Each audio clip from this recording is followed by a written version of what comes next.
Hello, my Teaserking family. How is everybody today? Screen kids.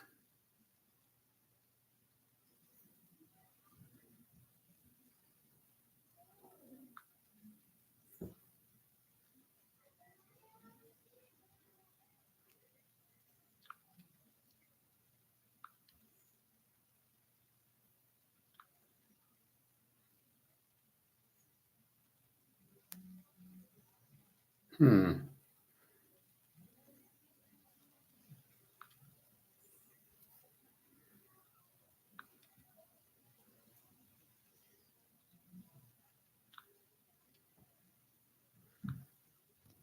Strange. All right, so we end the week 10-0. Titus made some money. G made some money. Good for them. I was happy for him. Lock yesterday. I told you Cincinnati over after the game started. 4-0 in the locks. Arizona State over with Cincinnati over was my big lock. And the other lock was Oregon with SMU, which we needed the teaser in. That was the only one we needed the teaser in. Georgia wins outright.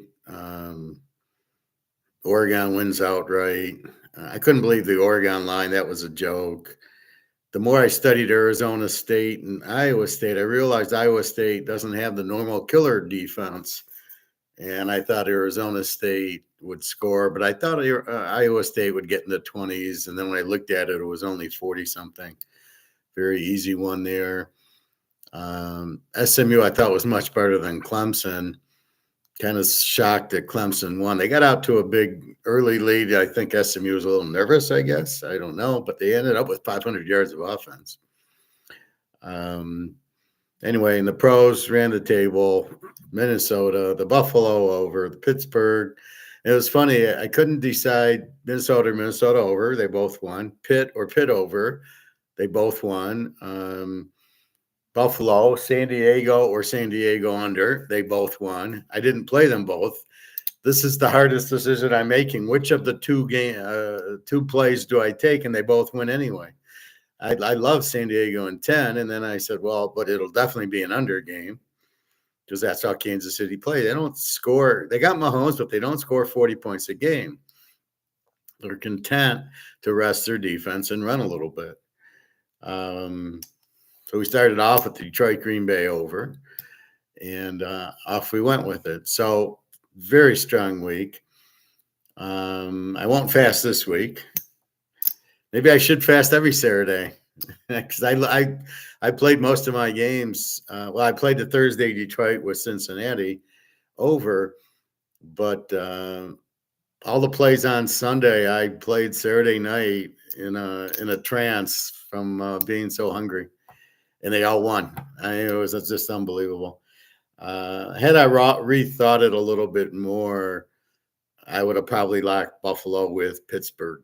I mean, that was very easy. Tampa over Oakland. I mean, these games just lined up. Caleb, again, nothing in the first half. Can't even get a first down, and then he get some touchdowns when the defense is tired and he's just scrambling around. You got sacked 6 times. What a pathetic quarterback. A couple of injuries. It looks like Derek Carr is out. He broke his wrist or hand running over 3 guys. Dude, you're the quarterback. You can't do that because the team, there's just not another quarterback there. I mean, this is ridiculous. You can't do that because you can replace a running back and a receiver. I mean, you got several on the team. You got one quarterback. And when you get to the backup, you're kind of in trouble. He's not going to be as good as Carr. He's not going to be as good as Joe Burrow. He's not going to be as good as Mahomes. So you guys got to slide. You got to protect yourself.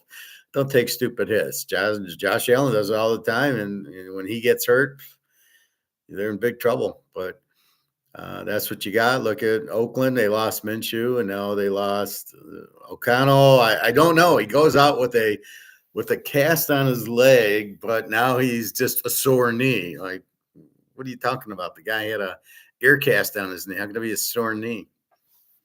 Anyway, very, very strong. I looked at the box scores today. Jacksonville, a nice 10-6 game there.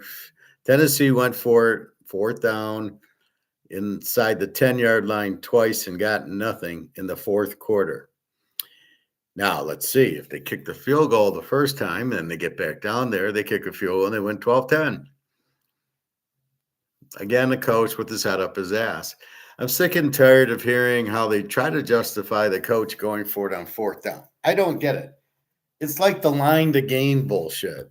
No, it's not the first down. It's the line to gain. The line to gain what? What do you mean the line to gain? To gain, it doesn't even make sense if you just hear it. It's the first down. You got 4 chances to get 10 yards. So if Tennessee just kicks your field goals, it's like an automatic too. Oh, it's 4th and 3. We'll go for it. No, you'll kick a field goal, you idiots. I mean, because you got to look at who you're playing and you got to look at the situation. You're down 10-6, so there's 5-6 minutes left. Probably had your timeouts because you got back down there. You had 4th and 2 with the 2 or something like that. You don't have good play calling. You don't have a good quarterback. You probably can't run. So why are you going for it? I'm listening to the Detroit radio, and they're saying, oh, well, they have the best offensive line, and they have this, and they have that. Well, how are they getting to fourth down then? If it's such a great offensive line, why wouldn't they get – it was 3rd and 1. They didn't get it. It was 4th and 1. Well, wait a minute. You just had 3rd and 1. You didn't get it. Why is 4th and 1 you're going to get it, right? My thought about this Dan Campbell, he's a freaking idiot. Well, we're being aggressive. Well, there's a time for that and a time now. It's like Beggar Vance. If you ever watched that movie when Will Smith was actually a human and not a fucking idiot with his slapping that one guy. So he gives him the 2-iron to hit, and he hits it into the wind, 300 yards. So then they're in the bunker, and Matt Damon wants the 2-iron. He says, well, there's a time to hit that and a time to leave it in the bag. What time is it? And he's trying to get instead of telling Matt Damon what to do, he's trying to get Matt Damon to think for himself. So Matt Damon takes the 2-iron. He can't get out of the bunker because there's no loft on the club. So anyway, there's a time to go for fourth, and there's a time to punt. There was 2 mistakes that the Lion coach made, and then 2 that really are kind of bullshit, where he's kind of calling a bad play on 3rd down so he can go for it on 4th down to kind of torment the defense. I think that's his psychology. It has nothing to do with risk. It has nothing to do with should we do it or not. He's, the 2 at the goal line, fine. He had the play that he could have ran on 2nd down for the touchdown, runs it on 4th. Okay.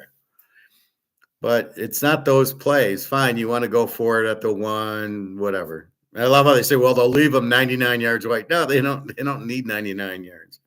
It's called field goals from the 50 and stuff like that. So I think he purposely calls bad plays to wait for the good, to psych out the defense, going, oh, shit, it's 3rd down. Okay, instead of getting off the field, now we got to face 4th down. That's his whole operation. It's got nothing to do with it's risky. He doesn't care about the risk. He cares about wearing out the emotional, psychological part of the defense. That's what he's doing. Everybody's like, well, he's aggressive. He's not aggressive. He doesn't care about that. He's doing it to psych out the other team. That's what he's doing, and mentally wears them out. Because then he goes at his own 30 late in the game, and Green Bay just scored.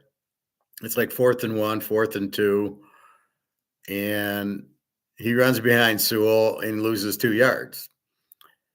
Now, here's where risk reward comes in, as we talk about that all the time. The risk is you're not going to make it and give the other team the ball at the 30, your 30, who just scored a touchdown.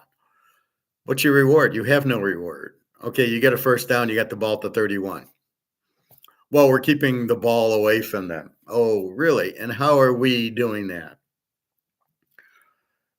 I mean, so the whole game he would never punt, he wouldn't score. Why would he score? Why wouldn't he just go and then get some holding penalties and then go get 4 more first downs and get more holding penalties and not let the other team have the ball? I mean, if that's your reason, it's the guy's out of his mind. He can't coach. So he does this in lieu of coaching. But because it works sometimes, then he feels justified in doing it, except for he cost him the Super Bowl against the Niners, kicked a field goal to tie the game, and you probably win it. You go down and tie the game, and then anything happens in overtime. You've got to know who you're doing it against, right? If you're doing it against the Niners, Baltimore, Buffalo, or Kansas City, San Diego, you ain't Pittsburgh, you'll never pick up 4th and 2. It ain't going to happen. I don't care who your offensive line is. So you got to know, you got to break down the percentage of when it works, not just 51% of the time it works. It's a stupid play, but it depends on risk and return, right? Okay, at the goal line, the risk is you don't score. The return is you get a touchdown. Okay, it's probably worth it if you have a good play call, not run it up the middle and the guy loses 2 yards because they're all over it. But at your own 30, there's no reward. It's just risk with no reward. Why would you do it?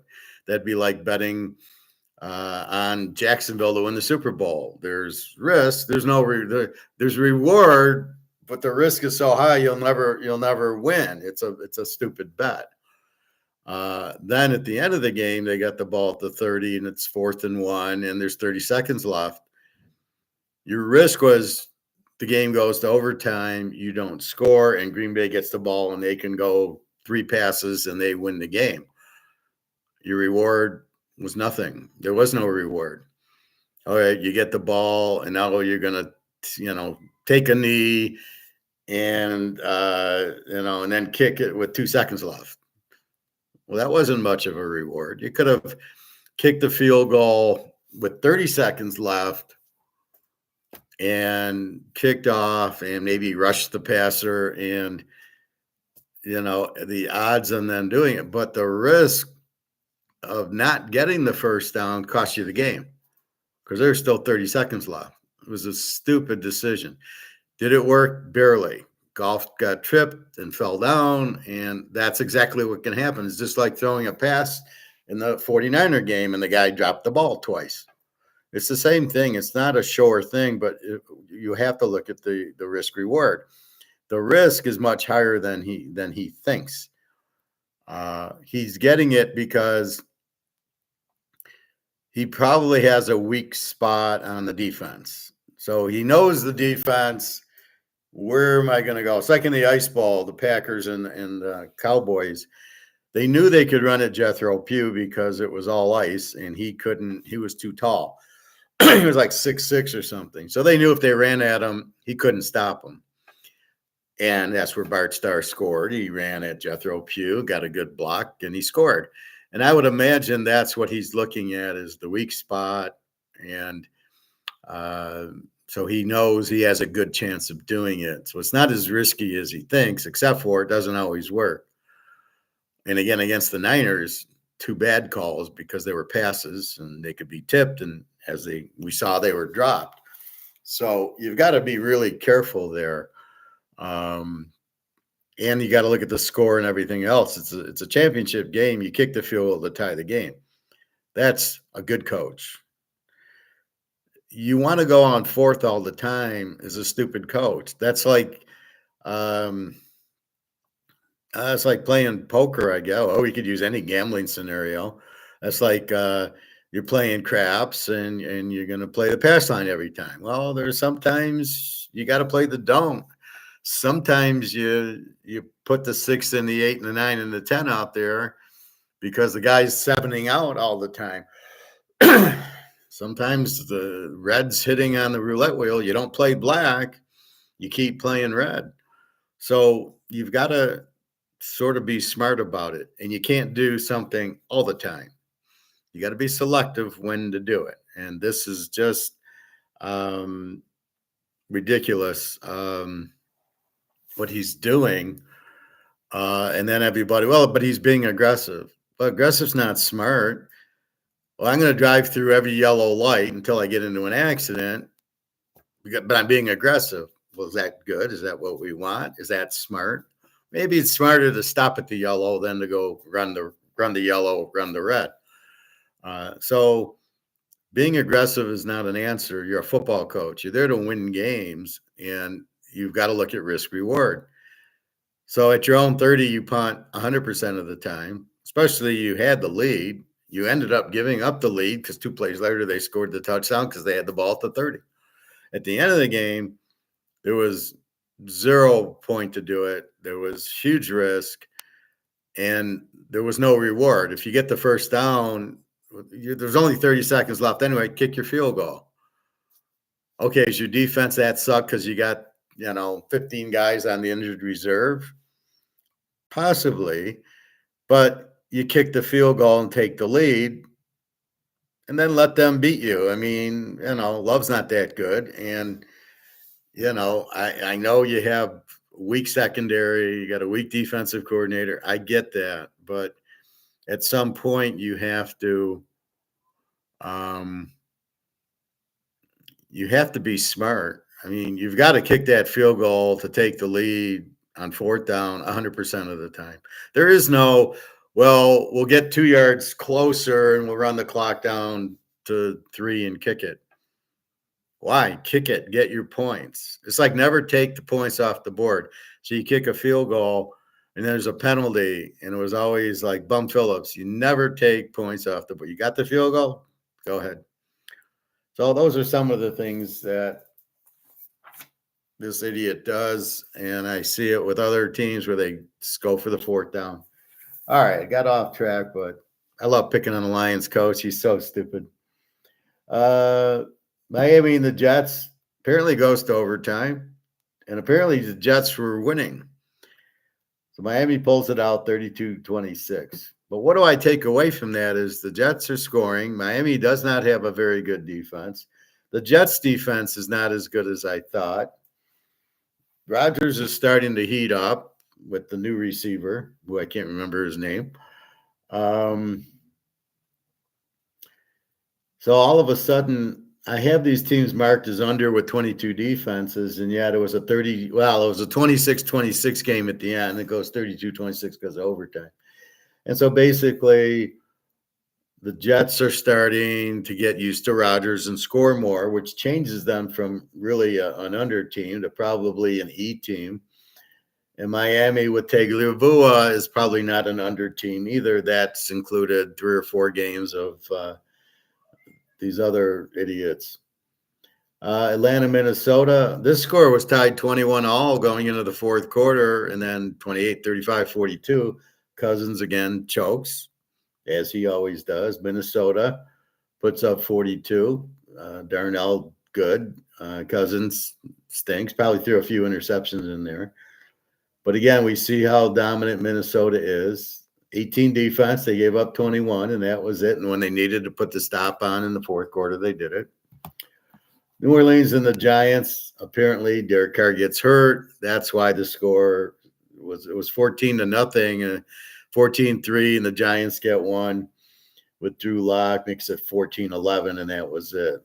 New Orleans, I think, has a pretty good defense, and the Giants just stink. But I don't know how good their defense is. We'll see when they play Tampa.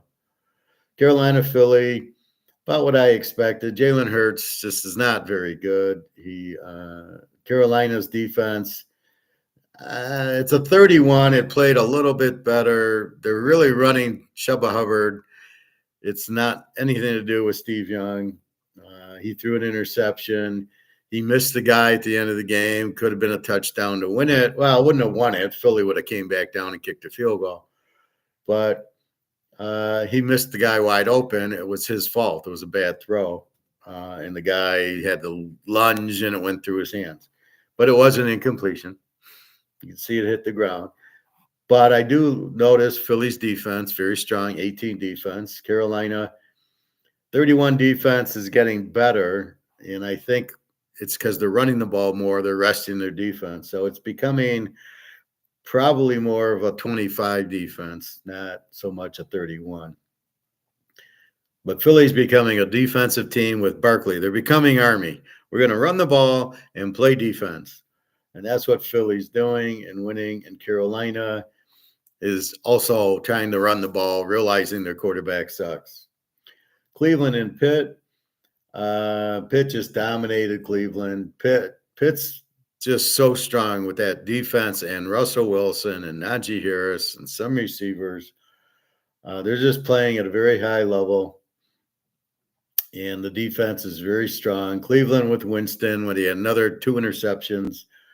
They're not really running Chubb enough, although against Pittsburgh. See, Pittsburgh's a good matchup because they can't do it. Why they didn't do this in Cleveland when I locked the fuckers on a Thursday night, I don't know. But here, see, that fucks me up. Like, I locked Pitt at Cleveland, lane 3, and they lose in the last 10 seconds.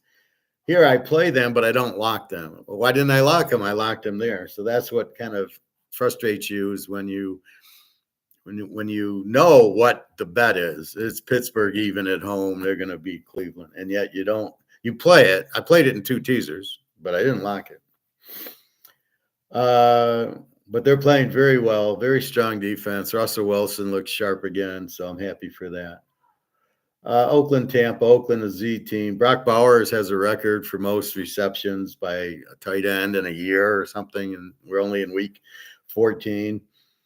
I knew he'd be a man. He's from Georgia, and he was a great tight end there. And how he slipped to number 10, and how San Diego didn't draft him the pick before, it's just unbelievable. So Tampa wins 28-13. The Baker, Evans is looking good. The defense is okay. O'Connell gets hurt, gets wheeled off. They bring in the Riddler to back it up. So I don't know if O'Connell, he's got a bruised knee, not a broken knee. So is he playing this week? Or is Riddler playing? Either, they both suck. We'll get into this week's games in a minute. So Tampa, pretty good home team, need the game. Now they're a game up on Atlanta. So Tampa and Atlanta going through it, but Atlanta sucks. So Tampa with the Bakers, pretty good. Arizona, Seattle. Again, Arizona, Kyler Murray doesn't show up. 18 points. Geno Smith gets 30. Played a little bit better. The defense of Seattle is getting better with the defensive-minded coach. How they got rid of Coach Pete's ridiculous. So what can you say? They're both under teams with 22 defense. The game goes under. I bet it under 51. It was a 48. I got lucky that Kyler Murray at the 7 threw an interception or whatever. He got sacked on the last play of the game there at the 7-yard line. So I'm glad I didn't see that. That's why I just want to see the final score. I don't want to stress that out. There's no point in watching the stress. You can't do anything about it. If they score, they score. If they don't, they don't. If they go over, they go over. If they don't, they don't. I just want to see the final score because I don't want to watch Kyler Murray at the 7-yard line dance around. But Seattle, they had a big sack, and that was the game. And so I covered, but almost didn't if Arizona scored. But Seattle didn't give up that late touchdown. So Seattle's playing better. They're playing better defensively. Keep that in mind. Arizona, again, anytime they go up against a good defense, Kyler Murray doesn't do shit. And we'll see who they play next week. Buffalo and LA. Now, I watched that game. I don't need to see the box score. Josh Allen runs way too much and doesn't slide. The Rams, Stafford looks hot. Cooper Kupp, Puka Nuka, the running back, they look very good. They can't cover them. Buffalo will struggle covering Detroit's guys. Now, Detroit's going to struggle with Josh Allen, which we'll get into as we go through this week's games. So Stafford just kept going. Um, the Rams won because they blocked the punt for a touchdown. That gave them like a 10, 12-point lead. So when Buffalo would score, LA would answer. So Stafford's looking really good. Buffalo, I don't know if they have a 19 defense or not. They play weak. The Jets in Miami and New England are weak offenses. I think they played with Tagovailoa got hurt or whatever, and Aaron Rodgers wasn't cooking yet. So they're getting a little bit better, but so again, they got easy games in the division, and the Rams are starting to play better now that they're healthy. So there's Cooper Kupp and Puka Nacua out, and the Rams struggle, and then they're back, and now Stafford's like a kid in the candy store. So that's what you got. So look for the Rams to be very live. The Bears and the Niners. The Niners, I'm surprised, put up 38 on the Bears. Not sure how many interceptions Caleb threw for pick sixes, but I'm sure there's a few. 13 points for the Bears. They had nothing. They scored in the second half to 13. The Niners laying the 3.5. Easy win. I don't know if they got guys back or not. I know McCafferty's out, and Ayuk's out. Deebo Samuel was playing. Kittle played. He had a big day. Purdy's okay. They had a new running back who got 100 yards and a couple of touchdowns. So they always find these guys out of nowhere. But the Bears just, I'm surprised. They have a pretty good defense, so I'm shocked that the Niners put up 38. But I'm not shocked that Caleb did nothing. I think he threw for 130 yards, and again, 13. They got 13 points. So the Bears are just, you can't trust them. You can't bet on them. You can only bet under on them because good defense, they can't score. The Niners are playing for their lives, as are the Rams, as are Seattle, Arizona's not very good. So those three teams are like a game apart, and they need it for the playoffs. There's no wild card for them unless they go off the last 4 weeks and Green Bay and Washington fall apart. Excuse me. But look for the Niners this week. We got the Niners and the Rams. So here we go. San Diego, KC. I actually called San Diego to win 20-17. They lost 19-17. With the field goal hit the upright and bounced in. I was watching those highlights. San Diego with this tough 16 defense. They had 16 until the last second. KC with the 20 defense. San Diego scores 17. It was a beautiful under game. I was under 43, under 49, and it was a joke. They got 36. It wasn't even close. And so, again, Mahomes and Herbert, San Diego, Khalil Mack had some sacks. Bosa had some sacks. They're going to get you. It's tough. San Diego just gets on the quarterback, and they got a good secondary, and they were running the ball down your throat, and Herbert looks really sharp. They're a very tough dog, a very tough team. It's the Michigan of the AFC West. They're still looking to play Purdue, San Diego. Maybe they can put Purdue on the schedule. In our last game yesterday, our big lock, we have Cincinnati over, goes from 49-43. Thank God Jamar Chase is on my team. This is why you bet Joe Burrow and Jamar Chase. This is why you bet them over. Dallas gets 20 points. They throw the interception at the goal line, and Burrow threw an interception. So there's two. They should have had 2 more touchdowns. But basically, that's what you had. It was tied at 20, and I said, I won because there's got to be an end. So there's got to be a field goal, make it 23-20. But it would have been a push to some people. So I was really happy they got the touchdown, because then we're over 43 with 47. And then to see how it happened with Chase, he set him up perfectly, a little out, and then he stops, cuts back, and he's gone. Nobody could touch him. With Cooper Rush, Dallas is being a little more conservative. Maybe it's more of the defense played much better, holding Burrow to 27. Chase caught 14 balls for 200 yards and a couple of touchdowns. Holy fuck. I think Cincinnati's like, fuck it. We're just going to throw the ball to Chase every time because nobody can guard him. He's wide open. Like when you're throwing the ball to him, he's wide open 19 out of 20 times. And then after the catch, he's very hard to tackle, very strong, and great hands, doesn't drop a ball. Burrow just lays it in there. Boom, boom, boom. What a perfect combination. I have an argument with this guy at work. Not an argument, but I say that some college teams can beat some pro teams. He says, no way. I go, how about the Joe Burrow LSU team? They'd have beat half the NFL that year because half of their team's in the NFL. So you're telling me that you had Joe Burrow and Chase and Jefferson on the team, and Chocolate Eclair's the running back, and a great defense. And you're telling me they couldn't have beat like the Lions or the Saints or Jacksonville, some of these real shit teams back then. Are you kidding me?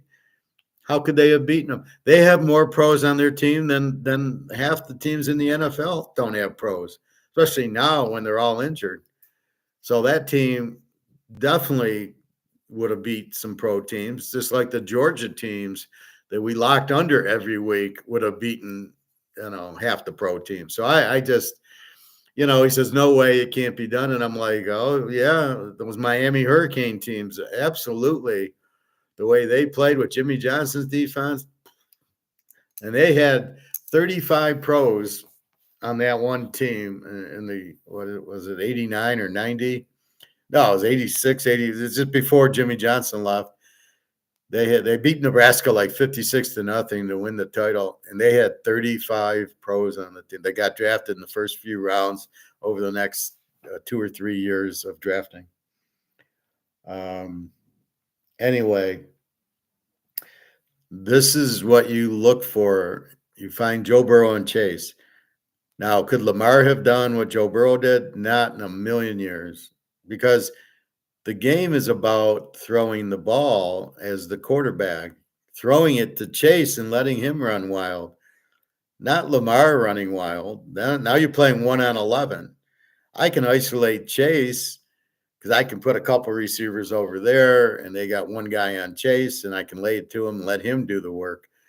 That's why I bitch about Lamar, that he can't complete passes, or Jalen Hurts, these running type of quarterbacks, even Josh Allen. This is the problem with them. Look at Stafford. Boom, boom, boom. Look, okay, Darnold. I don't understand what's wrong with those quarterbacks. Those are the ones you want because Darnold hits Jefferson and Burrow hits Chase and Mahomes. They're saying Mahomes is a mobile quarterback. He's not a mobile quarterback. He can move a little bit, but he is not. He's running for 5 yards in the first down. Okay, that's fine. That's not what I'm talking about.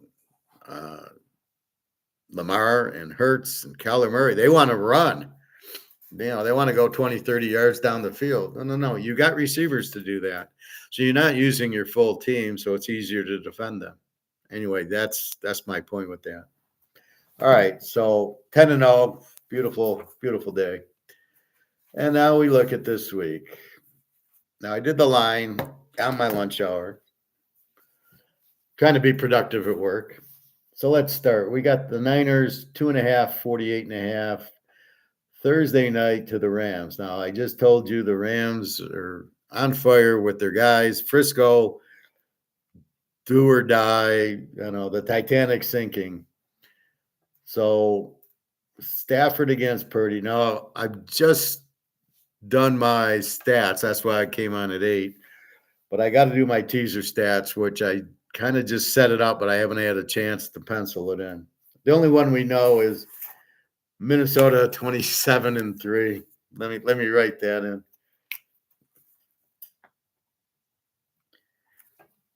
Now, does teaser trends work some of the time? Not all the time, although Minnesota the last 6 or 7 weeks have worked.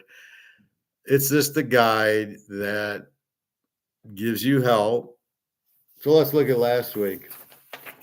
We got Play against Tennessee, 10-2. Jacksonville wins. Play against the Jets, 11-1. Miami wins. Minnesota, 26-3, 11-1 this year. They win. Pittsburgh, 11-1 in the teaser. They win. Tampa Bay, 10-2 in the teaser. They win. Buffalo, 11-1 in the teaser. They win, although we played it over. San Diego, 11-1 in the teaser. They win. KC, 5-1 as a home favorite. 5-1 bet against as a home favorite. What did they do? You play them, you win. You play against them, you win. Now that's 6-1. And last night, play against Dallas as a home dog, 4-0. And play against Dallas, 10-2, is now 11-2.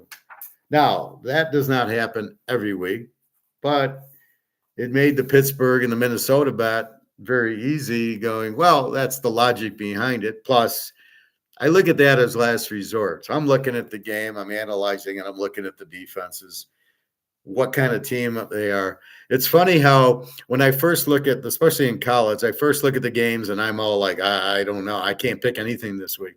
Then I start putting in the Z teams and the A teams and stuff like that, the defenses.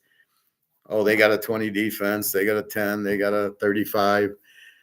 And all of a sudden, I can pick all the games because, I'm going to go against the 35s. I'm going against the Zs. I'm taking the As. Well, look at this team with the 15 defense. I'll bet it under. I'll bet these two over. And all of a sudden, I've kind of come out of my insides. I'm now outside my body going, well, wait a minute. I got two overs. I'm going to go.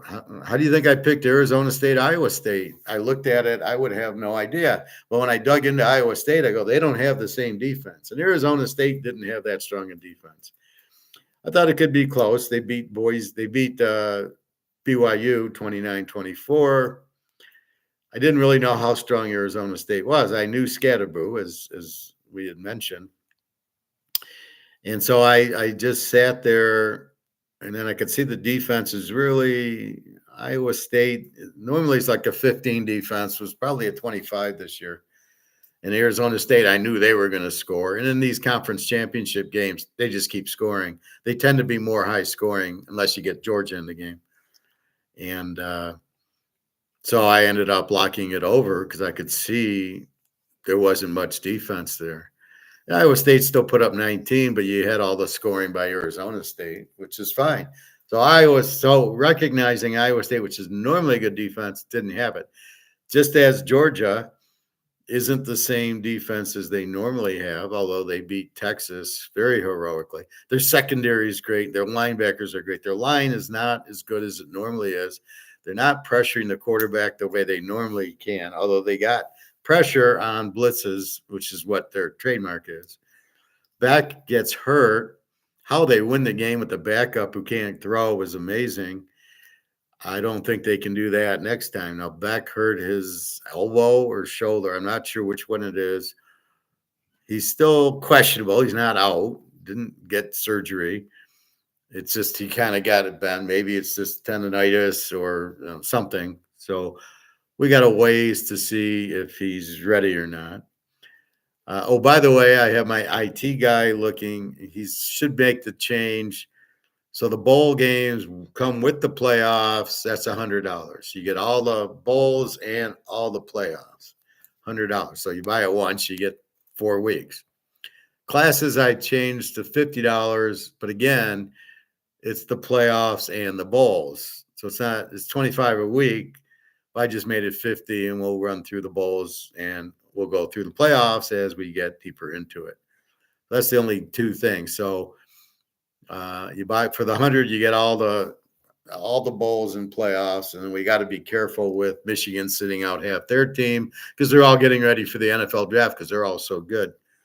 So that's the thing. So that should be up, if not tonight, by the weekend. So it'll just go to the purchase picks, go to the college. You'll see the bowl. You'll see bowl / playoffs, $100.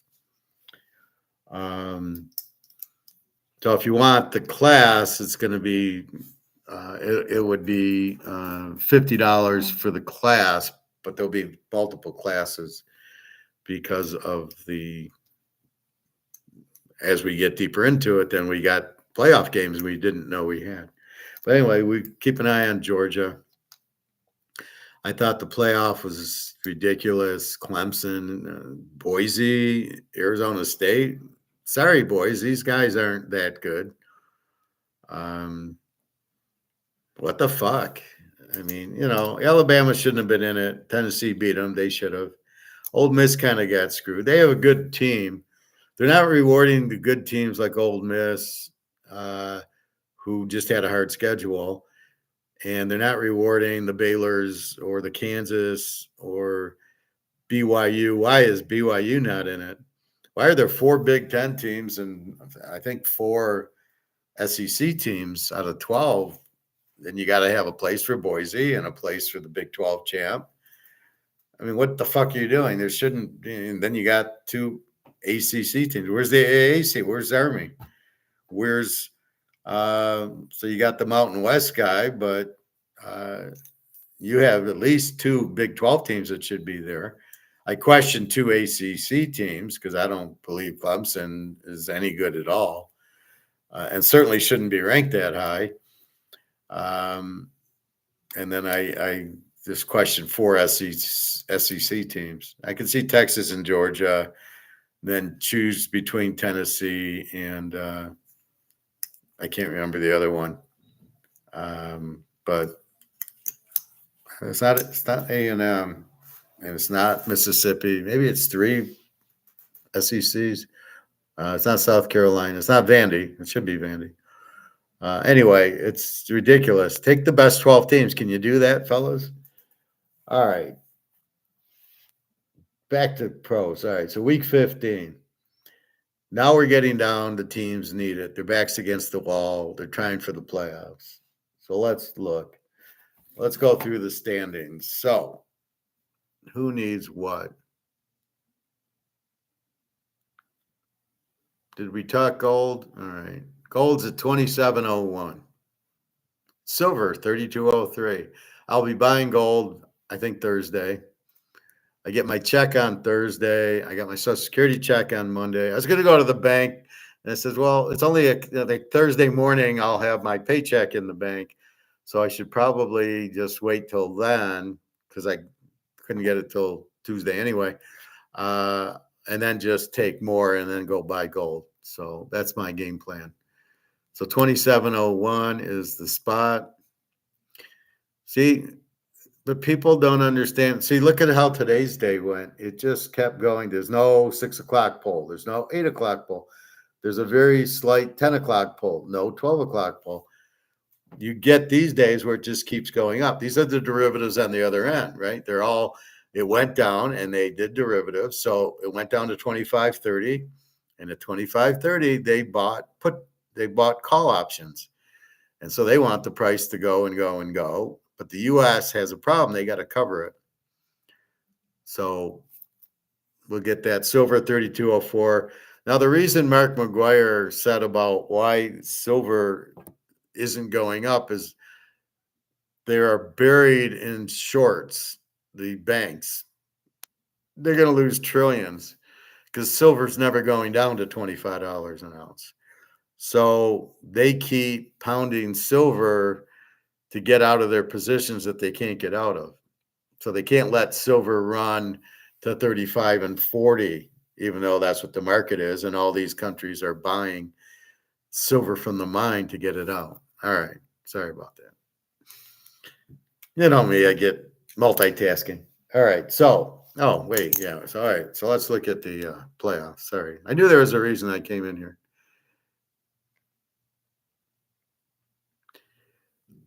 All right. So let's start in the AFC. Buffalo 10-3 in. Their back's really not against the wall. They try to catch Kansas City, but now they're 2 games back. They played good against the Rams, so they're going to be there.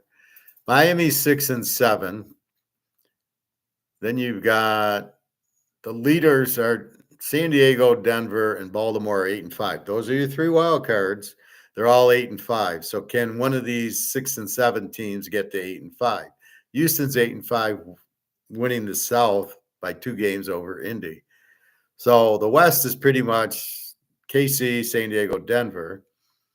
Indy, what do they got there? They got 4 games to go, can go 10-7. So theoretically, they have a chance, but I'm not betting a 6-7 team. Houston is winning the division. So one of those two is going to win the division, won't be in the wild card. Pittsburgh at 10-3 has a 2-game lead on Baltimore. Cincinnati's mathematically still in it. They're 5-8. They can go to 9-8, provided that San Diego, Denver, and Baltimore lose the rest of their games. Well, not this week, the week after, San Diego plays Denver. One of them is going to have 9 wins. So that kind of kills Cincinnati. Baltimore, is going to win a few more. They're 15-point favorites over the Giants. So the odds are Baltimore gets to probably 10-11, if not more, and San Diego and Denver probably at least get to 10. So can these guys get to 10? Since he can't, they can only go 9-8. Indy could, and then Miami could go to, if they win all 4, 10-7. So very unlikely Indy and Miami win as a wild card. Very unlikely Baltimore doesn't get to 10-11, and then San Diego and Denver get to 10-11. So backs against the wall, really. Probably Baltimore at 8-5 if they want to catch Pitt. They really need it. That loss to Philly really hurt them. Indy at 6-7, but I wouldn't bet on Indy. They're not a very good team.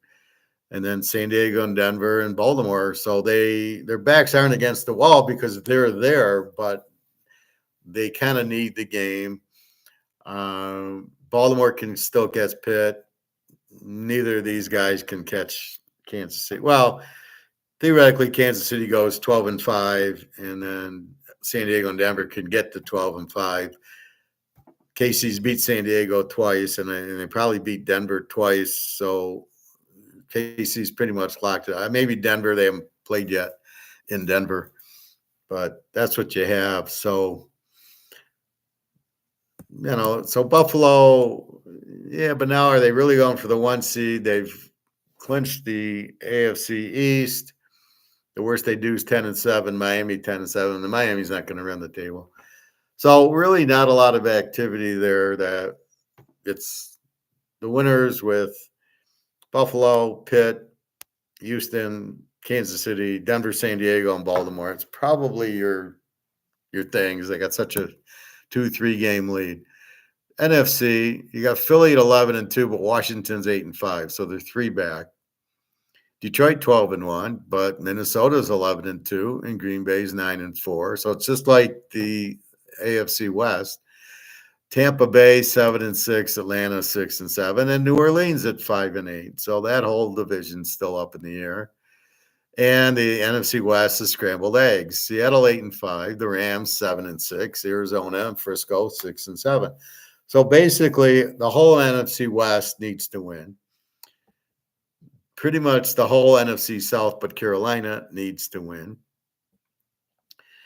Detroit, Mini, Green Bay all need to win to see who gets the 1 seed and see who wins the division.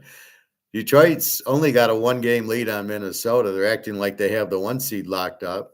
They play Minnesota. Minnesota wins that game. They're 12-2. Detroit's 12-2. I think Minnesota wins the division. I'm not sure. And Philly's 11-2. So, if Detroit can easily lose to Buffalo, and then they got Mini, so they could easily have 3 losses. Can Mini beat Detroit? Absolutely, with Jefferson. Who's going to guard Jefferson? He'll be wide open the whole game. Green Bay's not bad, but they lost twice to the Lions. The Lions get to play Chicago and Minnesota. Chicago's an easy win. Minnesota, not sure. Although in Chicago, it'll be outside. It'll be cold. and then Philly. So it's really a 3-team race. Philly, Detroit, Mini for the 1 and 2 seeds and 3 seed, I guess. Washington's still very much alive, as is Green Bay. So right now, that's what would be the 3 wild cards are Mini, Green Bay, Washington, Detroit, Philly will win the division, and Tampa Bay, Atlanta, New Orleans, and then the whole fucking NFC West. So they all need the game. So now let's try to pick them.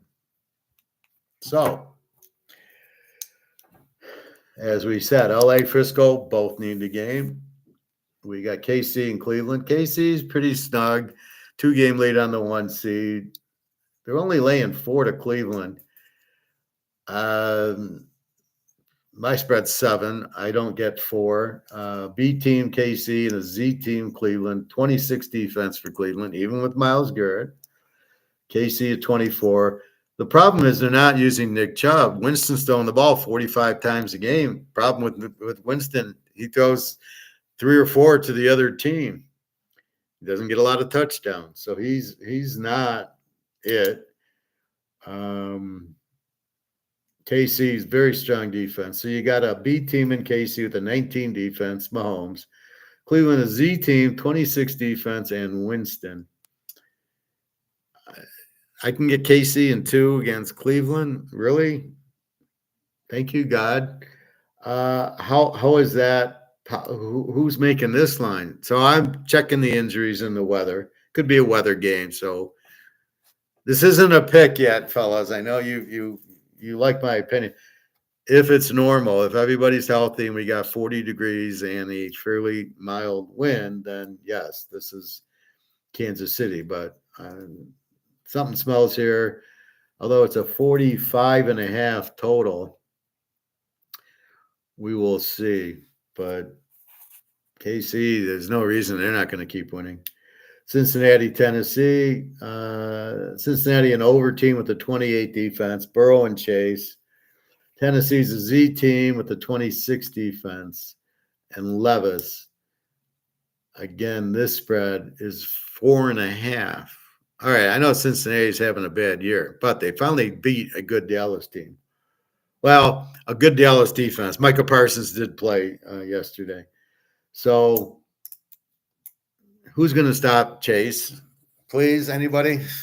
Anybody gonna stop Chase? Really? He'll have a big day. Now we got to watch the weather. This is why you got to watch the weather, because it's real cold or windy, then it affects the advantage of Chase and Burrow. So we will see. So weather is the next check, probably like on Thursday or Wednesday. Well, today's Tuesday, so probably tomorrow we should have a fairly good. Are we getting snow? Are we getting wind? Because that will affect Tennessee's not in a dome. Cleveland's on the lake. So, that's not going to be a pretty sight. And again, so Cincinnati mathematically still has a chance. Tennessee's out. Washington, New Orleans, both teams fighting for the playoffs. Washington's an over team with the 23 defense and Daniels, who's very good. New Orleans, an E team with the 23 defense. Now, I don't know if Carr is playing. No, I think Carr broke his wrist, so I don't think it's Carr. I don't know if it's going to be Haener or if it's going to be Rattler, because Rattler looked really good in his games.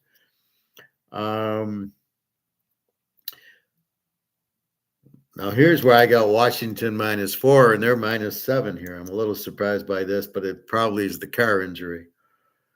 Washington playing very good. They're very close to being a B team. They score about 28, and they give up 23. So I made them an over because the defense is 23. If the defense was a little bit better, I would say that they would be a B team. If they had a 21 defense or 20. And again, that's just, they gave up 28 to Pittsburgh. Philly, they played them pretty well. Baltimore, they had a really rough stretch there, so that'll make New Orleans not as rough. So it's all, if Carr's out, who's the backup? Taysom Hill, we know, broke his leg. He's out. So Washington must win. New Orleans must win, but not. Olave's got a concussion. He's out. Kamara's playing. So they're pretty banged up, New Orleans, a new coach. You saw what they did to the Giants when Carr went out. They did nothing. Baltimore and the Giants. Baltimore an O team with the 25 defense and Lamar. We hate Lamar. The Giants, the Z team with the 23 defense and Lock. Will Baltimore have an easy time? I don't know. The Giants seem to have a decent defense. I mean, what they did to New Orleans backup. Lamar probably has an easy time running on the. So if it's a weaker defense, Lamar plays better. When he gets teams like Philadelphia and Pittsburgh, he doesn't show up. Kansas City. So I don't know what to say there. Baltimore should handle the Giants. Locke shouldn't do much. I don't like the spread. My spread's 10. This is 15. You're going to lay 9 points in the NFL? No chance. That leaves us with the total. Now, we know Baltimore. I don't know. The Giants seem to have a defense. I think this gets one-sided, and then the Giants won't score. I don't see the Giants putting up big numbers against this Baltimore defense, as bad as Harbaugh coaches it. And I think their defense is decent, so Baltimore won't have a big 40-point day. So I don't know, but I think the 15 is just too high. Dallas, Carolina, I don't believe what I'm seeing. I got Dallas 3-point favorite. I like Cooper Rush. He looked pretty good yesterday against Carolina, the Z team with the 30 defense and Steve Young. You're going to make Steve Young favorite over anybody in the NFL or college. I just can't understand it. And I saw the line go from 1.5 to 2.5. So people are actually stupid enough to bet on Carolina. Oh, I just wish I was a bookie again. Let's see. What's the line?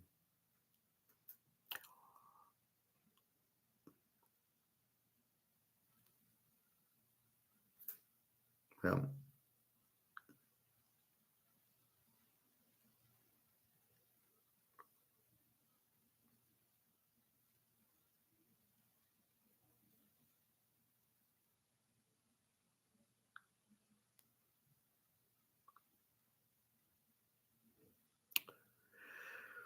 Carolina 2.5, 43. Are you fucking kidding me? Okay, what am I missing? Dallas looked pretty good last night. They couldn't guard Chase, but Carolina doesn't have a receiver and they don't have a quarterback. They're going to run Chuba Hubbard. I don't see Carolina stopping Dallas. Are you kidding me? Very live dog, Dallas, I believe here. And it's more as I sometimes get into my weak favorites. Like Tennessee was a weak favorite against Jacksonville last week. So if I look at weak favorites, Carolina is a weak favorite. So far, they're the only one. Well, maybe the Jets. We'll see as we get to it. Arizona's a weak favorite. And Atlanta's a weak favorite. Okay, so Carolina, very weak favorite. Are they going to win by 8.5? This is why we live in teaser world. The rest of the country's going, well, 2.5, that they win by a field goal. We're looking at 8.5 going, it's impossible. So, again, checking injuries and weather. It's in Carolina. Should be pretty mild there unless we're getting some big storm. So let's check weather, check injuries. Dallas looked very good to play Cincy 20-20 and get burned by Chase. Well, that's not going to happen here. Carolina has Adam Thielen. That's about it. But Micah Parsons is healthy, and he'll take care of Steve Young. So, again, a very strange spread. My spread is Dallas -3. I mean, just Carolina's so bad. And I don't know, what are they thinking? Young's good? And then what do they think? Rush isn't good? How are they coming up with this line? All I can say is thank you, Las Vegas. This is what I do better than anybody, is come up with the misspread. This is a misspread.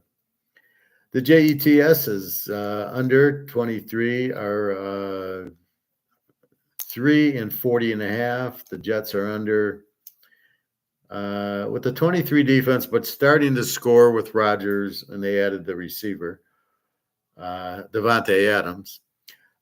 Jacksonville is a Z team with the 27 defense. So they don't have a defense, and Mac Jones, who's absolutely terrible. So the Jets are a 3-point favorite in this game. The way they played Miami, I think they can win, but I really don't like the Jets as a favorite. The way they're playing without the coaching. Although Rodgers should have a good game against the 27 defense.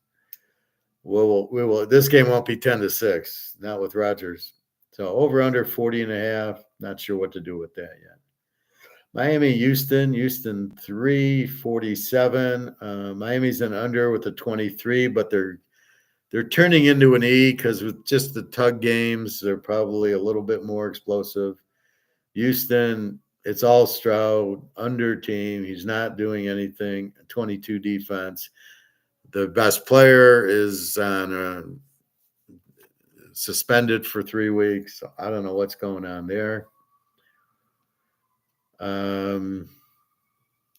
Fucks, where am I in Nazi Germany? I got police sirens.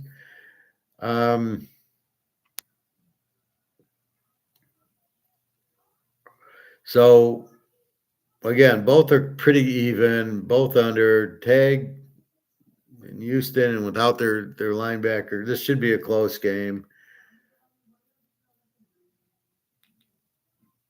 Over under is a 47. I have the loudest neighbors in the world. They're all like kids that yell.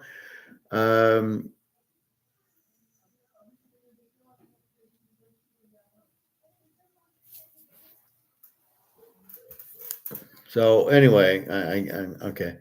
I think this is a pretty even game. With tag, they're scoring, and Tyreek Hill's playing better. You got some of the ball. Houston, they don't blow out anybody. They barely beat Jacksonville. They barely beat Tennessee. I think they lose to Tennessee and Indy. I mean, look who they play. So it's really hard to get a feel. They played the Lions great that one game, and then that was it. And that was their whole season.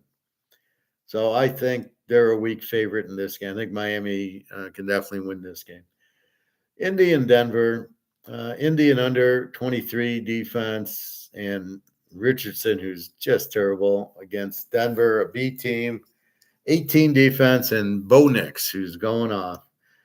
Denver is much better here. I got Denver laying 7, and again, a gift from the gods. They're only laying 3.5. Are you kidding me? 44 total. Denver with the 18 defense, Indy with the 23, and Denver's at home. Very, very. They're just laying. It's just layups this week. Buffalo, Detroit. Detroit 1.5, 54. This total just keeps going up. Let's see, what do we got? 2.5, 54. So back, we'll call it 2. The problem is taking Buffalo against the Rams, but this isn't the Rams defense. This is Detroit's defense. Now, there's a lot of injuries, so we really got to wait for tomorrow to see what's going on because they'll give a better injury report on Wednesday. So depending on how many guys are out, this is either take Buffalo or take the over. If Detroit gets a lot of guys back, maybe you take Detroit. Buffalo will give them a game because Buffalo wants to prove something. They actually need the game to stay ahead of Pitt and stay with KC. They did beat KC and Mahomes. Motherfuckers had to win by 9. They couldn't win by 5, could they? The only game they win, they beat my KCs. So both are A teams. Detroit with an 18 defense. Didn't look like an 18 against a good quarterback in Green Bay or against Minnesota. And without their pass rusher and half their defensive line, I just don't see. I don't know if Detroit will run the ball to keep it away from Josh Allen because their defense is so bad, but that seems to be what the guy does on 4th downs. We'll just keep going for it on 4th downs because we want to keep the ball out of the other team's hands. Well, if you're going to do that, then you need to run the ball a lot more to run the clock. So you don't make any sense when you're throwing the ball over, worried about giving the ball back to them if you wanted to do that. So it was like 2nd and 17 with the minute left, and he throws a pass. Well, if you're worried about giving him the ball back, why didn't you run 2 times and kick your field goal? All right, so Detroit's an enigma. They're the Riddlers. Should be a high-scoring game unless Detroit fucks around, or I can't see Buffalo fucking around. They didn't try to run it against the Rams. However, they were always behind. They had to throw. Detroit, a little bit better defense. They got a terrible secondary. Good safeties, I guess. Corners don't exist. Josh Allen should have a field day. So let's look at the injuries to see what's a better play. Buffalo and the 8.5 or over, but the over is getting kind of high. 54 goes to 48. Now, will this game get into the 30s? It could, but it might not. Look at the Green Bay game. It was 34-31. I think you're looking at a high-scoring, similar game indoors, so no weather. So I think that's what you're going to get. Pitt and Philly, Battle of Pennsylvania. Both are A teams, both with 18 defenses. Russell Wilson, so much better than Jalen Hurts, and he's playing well. I got Philly -3. They're -5.5. I don't understand that line. Why is Philly 5.5? Anybody? Barkley, he's good. Pitt, we know TJ Watt's playing. I mean, this is just very strong defense against very strong defense, but the edge goes to Russell Wilson over Hurts. And then you got Barkley to counter it. So this should be a very good game.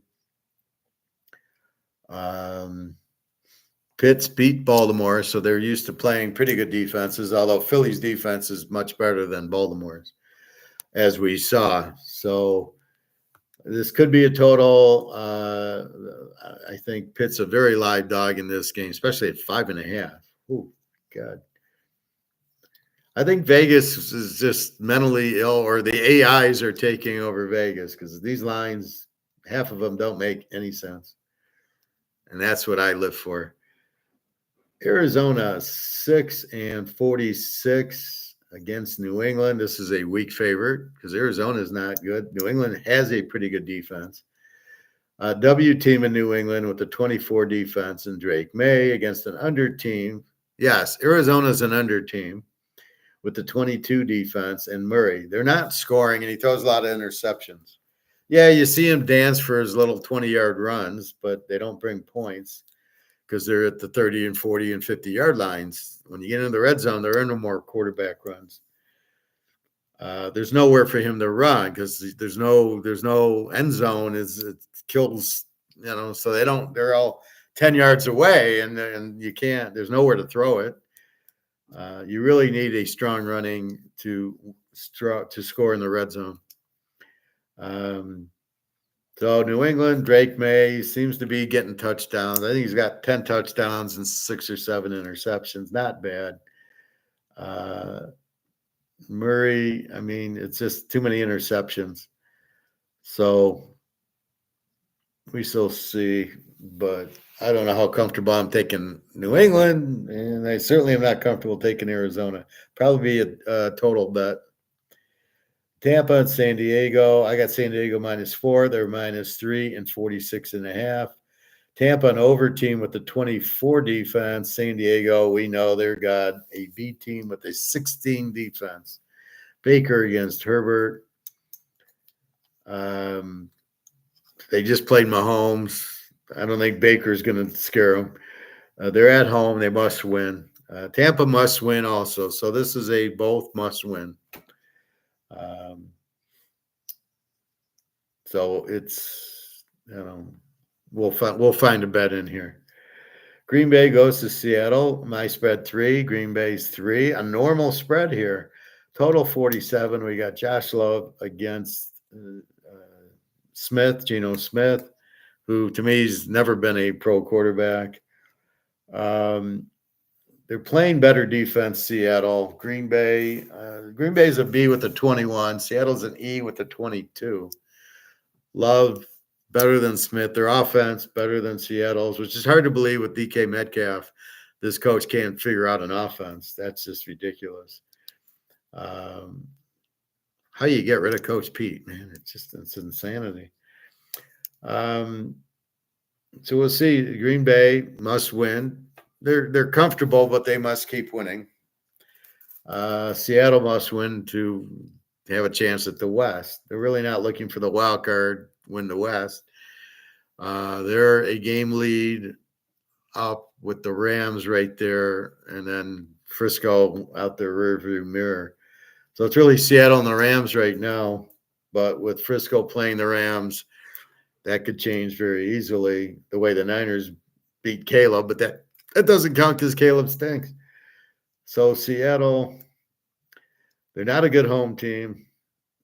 Green Bay, I would love Green Bay to be the dog here. It's the only wish I didn't get in this lineup.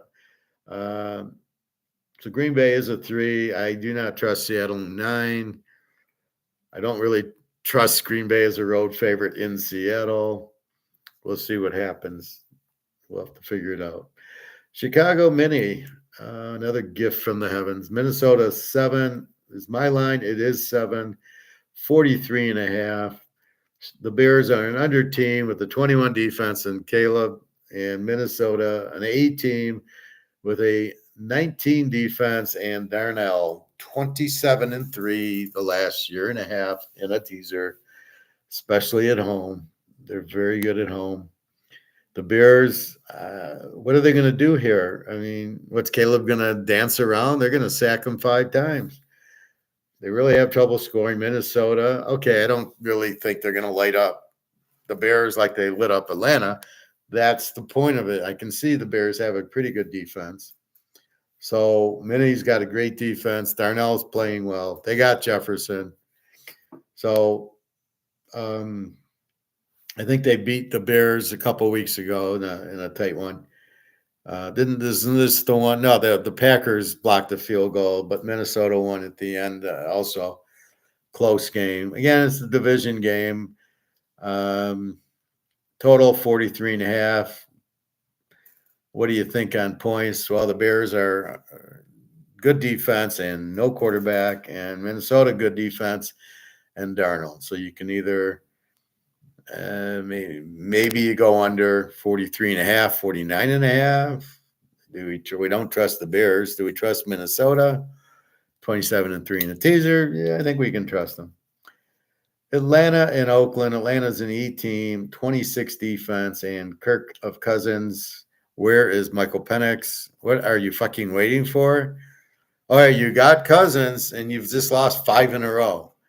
What is the point of keeping Kirk Cousins in when you got Michael Penix? So you got Michael Jordan on the bench, and you're playing with whatever. What are you doing there, fellas? Get Jordan in the game. Get Penix in the game already. You're not winning with. At what point do you realize you're not winning with this guy? Get him the fuck out. He's not good. He's never been good. And here you got superstar Penix sitting on the bench. What the fuck are you doing? Anyway, Atlanta is a 4-point favorite. They're in 44, an E team with the 26 defense. This is what hurts Atlanta. Every year, they don't have a defense. And Cousins, who chokes. And Oakland, a Z team, and the Riddler is their quarterback. He'll throw little riddles to Atlanta the whole game.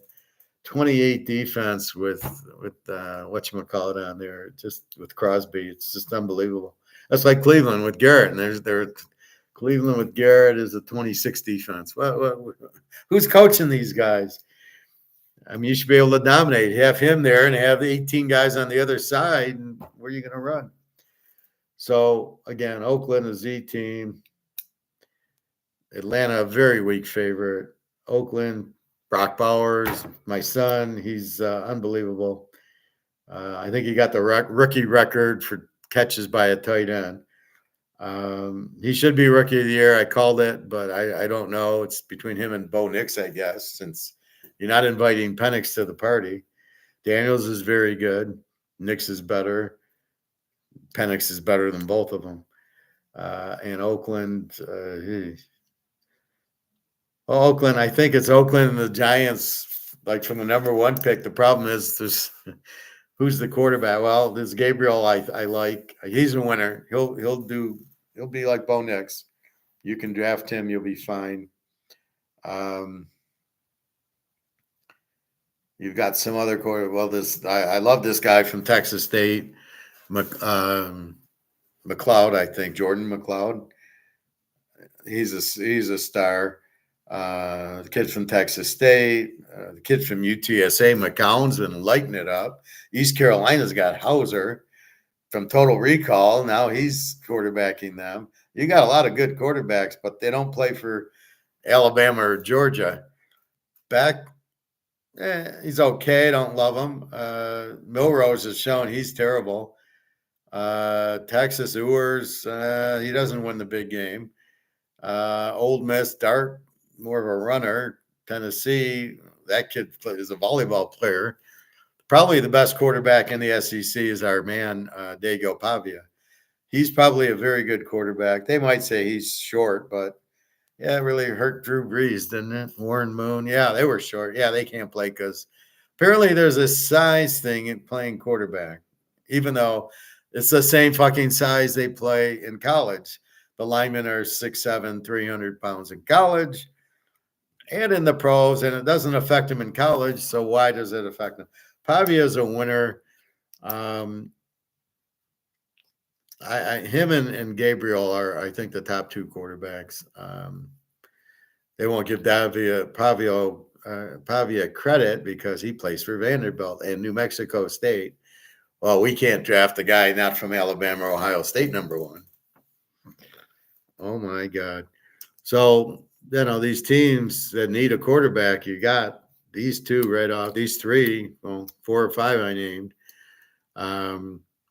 Van Dyke, I don't know. He's injured, but he's a winner. Cam Rising, I don't know.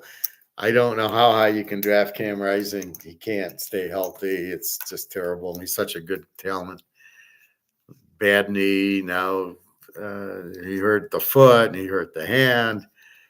Let's just face it. And even when he got hurt, the reason he hurt his hand is his knee really isn't strong. Like he couldn't stop. So he kept running into the Gatorade because the guy was chasing him and he just wasn't comfortable to kind of stop on it. So I don't know if his knee's any good. He'd be a free agent Rising, I think, unfortunately. Grayson McCall got hurt this year, so we're not sure. The kid at Miami, Cam, whatever. I don't know how good he is. He's all right. He runs, he's like Kyler Murray. He's nothing spectacular. Will Howard, I thought would be good, isn't. He's average. Lost to Michigan. The kid who went to Syracuse from Ohio State looked pretty good, but that's against weaker talent. I don't know. I have to go through the list, but yeah, you stick with those top 5 or 6 I gave you, and you'd be a step up for both Oakland and the Giants. I mean, there's kids in high school that would be a step up. So that's week 15. Right now, I see a few locks. I will be playing the Thursday night game. I'm not sure how yet. I can see 2 ways to play it.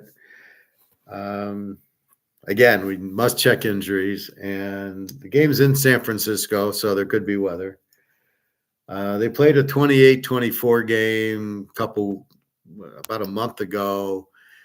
I think the Rams came back to win it, but they didn't have Pukanuka and Cooper Kupp. They were injured. I thought they'd be out the year. They were out like 5 weeks. So that's why I changed. By understanding that, I changed. LA's really an E team. using the stats, but this is where go fuck yourself AI can't figure that out, where AI is would never figure the way I just figured it. With Cooper Kupp and Pukanuga, they score a hell of a lot more than 20 points. So it makes it more probably of an over team with the 26 defense than a E team. So an E team tells me they score about 22, 23. Well, we know that's an average. Give me the Pukanuka games. And he's only played in the first game against the Lions. He got hurt. Lions are lucky because they would not have beat the Rams if Pukanuka played. They were not ready. And this is the problem with not playing in training in a preseason. All right. So that's what we got. So we got, let's see. So the Z teams, Cleveland, Tennessee, the New York Giants, Carolina, Jacksonville, and Oakland. The A teams, well, I'll include KC in this. They're a B. They're not scoring it up, but they got a good defense. Denver's a B. Buffalo and Detroit are A. Pitt and Philly are A's. San Diego's a B. Green Bay's a B. And Minnesota's an A. This is why you don't look at the brand, you look at the grade. If you can get to that skill level, you'll have it made. Because then when people say, who's your favorite team, it's whoever the A teams are. That's the point. I'm not a San Francisco fan this year. I was last year when they're winning us money, but now, I always like Burrow, but I like him as over. I locked the over. I didn't lock Cincinnati. They barely won. Doesn't mean I don't like certain teams, but the point is I like the A teams and I bet against the Z teams. And I do that every year. That's why I win every year. The key's finding the A teams and finding the Z teams and then betting appropriately. And that's what it is. All right. So that's football. I'm not going to do college because I haven't really started studying. We got actually 2 games this week, South Alabama against Western Michigan and Army Navy. So I got 2. I'm going to just slide them into the pros. And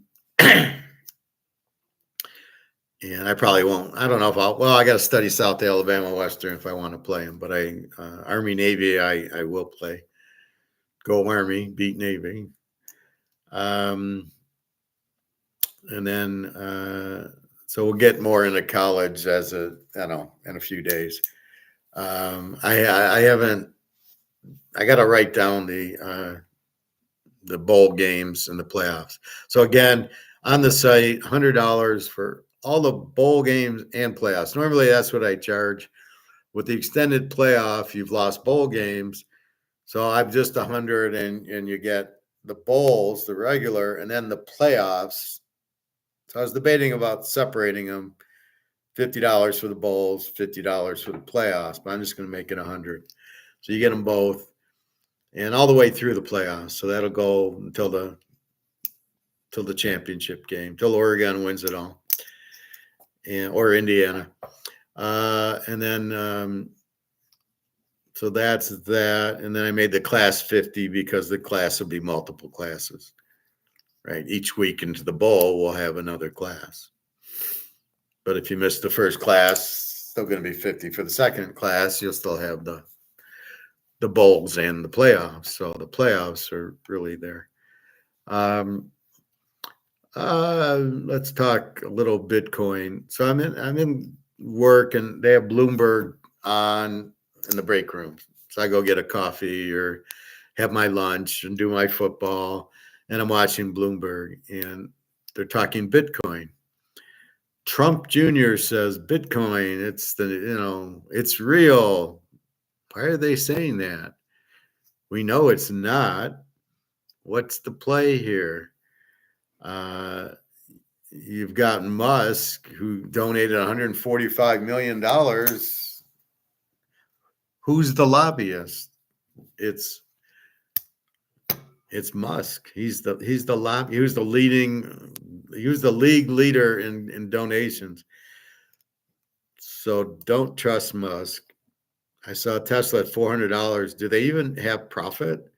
What do? They sell electric cars that nobody wants, and then they do the SpaceX, which what are you gonna? Oh, yeah, fly me to Mars, yeah, so I can die in the radiation thing. I don't get it. Two products nobody wants. So he's like he gets government funding. He doesn't make sales. He's not a company that sells anything. He gets all these government things. So I don't. That's all he does. He pays the government. And they feed him. I guess they when they print the money, they put it into his stock. It's really disgusting.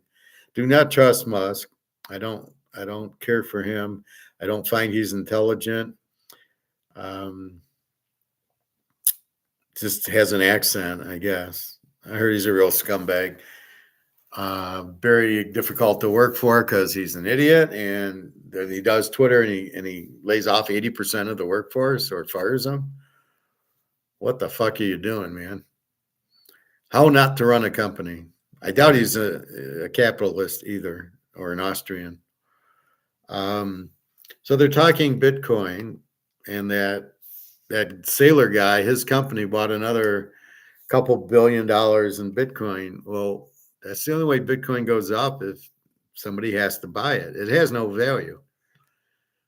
And then I noticed it went to 104, and then now it's back down to 95. Well, wait a minute. How did it drop 10 grand? Oh, Larry Fink and the boys are doing their little ETF derivatives, I assume. So keep in mind, again, it's not real. I hate to see anybody get caught up in it. And believe me, if I had $95,000, which I did, it's all into gold, which is what I did, not into Bitcoin or these stocks. The stocks are going to crash. Again, the inflation's going down is impossible. You can't stop it because you printed the money. But they'll still want to call it price inflation and wage inflation, which aren't real. They don't exist. There's nothing about prices going up is not inflation. It's the value of the money dropping, so it takes more money to buy the goods. That's the inflation, not the prices. So when wages go up, how is that inflation? Then they're talking, oh, well, it's but look, the inflation's coming down. Inflation's not going down. They'll name countries. Inflation's going down, and you're like, inflation's not going down there because it can't. You can't make inflation go down because you've printed the money. You can't not print the money, and it's all Keynesian over the world, and they're all printing money to stimulate their economies. And it's going to end terribly for all these countries, and that's what's happening. I mean, this is a joke, and I just shake my head because I know the answer. And as I tell my friends at work, this is not an opinion. This is fact. I'm telling you what will happen is not my opinion. And this is what happened when you print the money to zero. It goes out and gold goes to the moon. This is what happens every time. This isn't like once or twice. As Luke asked me in the airport, well, instead of going down 100%, to go to zero, will it go to 10%? And I just laughed at him. Or like my friend at the barbecue place who thinks, what if we don't pay off the debt? That's why I showed you the debt thing. What if we don't pay off the debt? If we don't pay off the debt, we can't. We're bankrupt. All right, there was one video. Well, there's one thing I want to show you about Daria.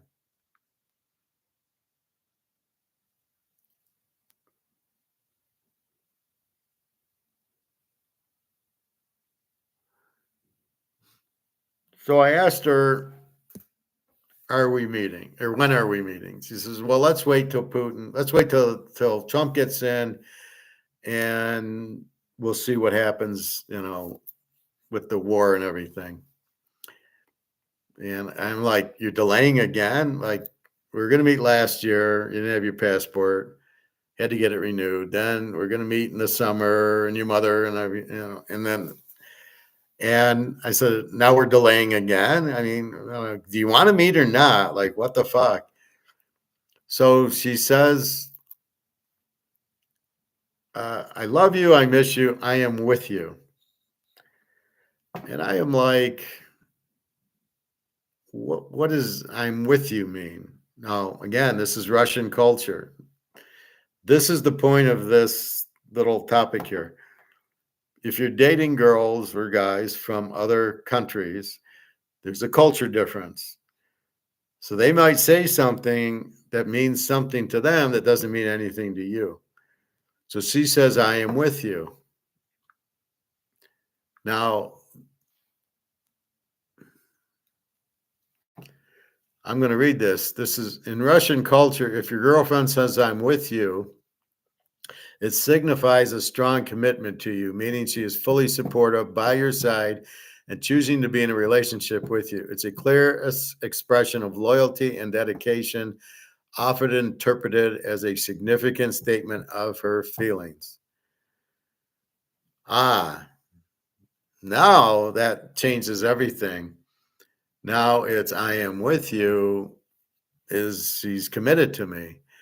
So now she's like, look, I'm with you, but I'm not comfortable until this war is over. Let's see what happens with Trump. He's going to end the war so we can wait a little bit longer. And I'm like, well, wait, we're going to meet last year. We're going to meet in spring. We're going to meet when your mom came to babysit the daughter. Now here comes Christmas. It's like, are we meeting or not? Because you get these these other girls who just lie to you, so you're kind of trained that way. So anyway, it's very important to and Jenna said that to me too, I'm with you, but I didn't understand it. I just, so I'm with you too, like, yeah, you're my girlfriend, I get it, right? No, she was committing to a very strong relationship, which I didn't understand. And basically the way she treated me makes sense because she wanted a wedding ring when we met in Italy, and I didn't bring one because I'm not. To me, that wasn't part of the thing. So that's probably why she treated me kind of bad. And then you're going to treat me bad, then fuck off. So with Daria, waiting to meet her, but now I understand it. She's committed, and Russian girls do not say this to bullshit you, to Ponzi scheme you, to scam you, to gold dig you. Right. So if she's saying that, she means it. So when she says, I love you, I miss you, and I am with you, that's how she thinks of me. So that's the point. And I said to her after reading that, I said, now I understand. I'm with you is a very strong relationship for Russian people. My apologies. I didn't understand that. So she keeps saying, I'm with you. And I keep questioning, are we going to meet? Like, are you playing me? And she's not playing me. She's saying, I am with you. But in her mind, I am with you.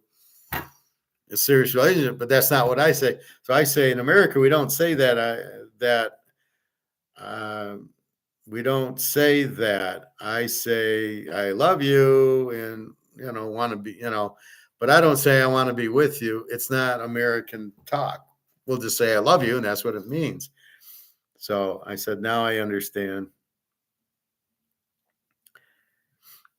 So hopefully now she gets it, and then that's it. So if these European girls, Russia, Ukrainian, say I'm with you, that's a pretty serious thing.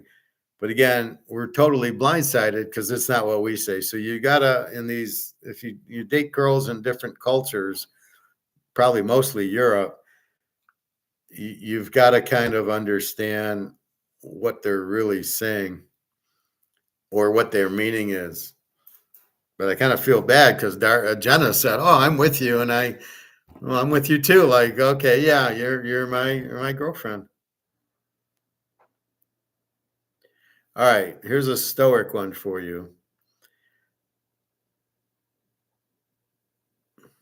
I don't know if this is the one or not. No, this is not. Let's hear what Egon's up to. The minute you give it to the bank, you then run a risk that you're not going to get it back. For the people who hold gold for wealth preservation purposes, it's totally irrelevant that it doesn't pay a return or yield. But of course, you have the appreciation, which is not even a real appreciation, because all gold does is to reflect the debasement of currencies. So gold throughout history has maintained its purchasing power. An ounce of gold buys the same suit today, more or less, as it did in Roman times 2,000 years ago. And that's why you hold gold. So you don't hold gold from the purpose of an exciting investment. How much return do you get on paper money if you don't give it to the bank? And the minute you give it to the bank, you then run a risk that you're not going to get it back. For the people who hold gold for wealth preservation purposes, it's totally irrelevant that it doesn't pay a return or yield. But of course, you have the appreciation, which is not even a real appreciation, because all gold does is to reflect the debasement of currencies. So gold throughout history has maintained its purchasing power. An ounce of gold buys the same suit today, more or less, as it did in Rome. See, I don't agree with that. And for gold now has been made so strong that it's worth more. So the gold in Germany, 5 ounces bought a nice house. It's a different thing right now. All right, let me go. There was a couple. There's one stoic one.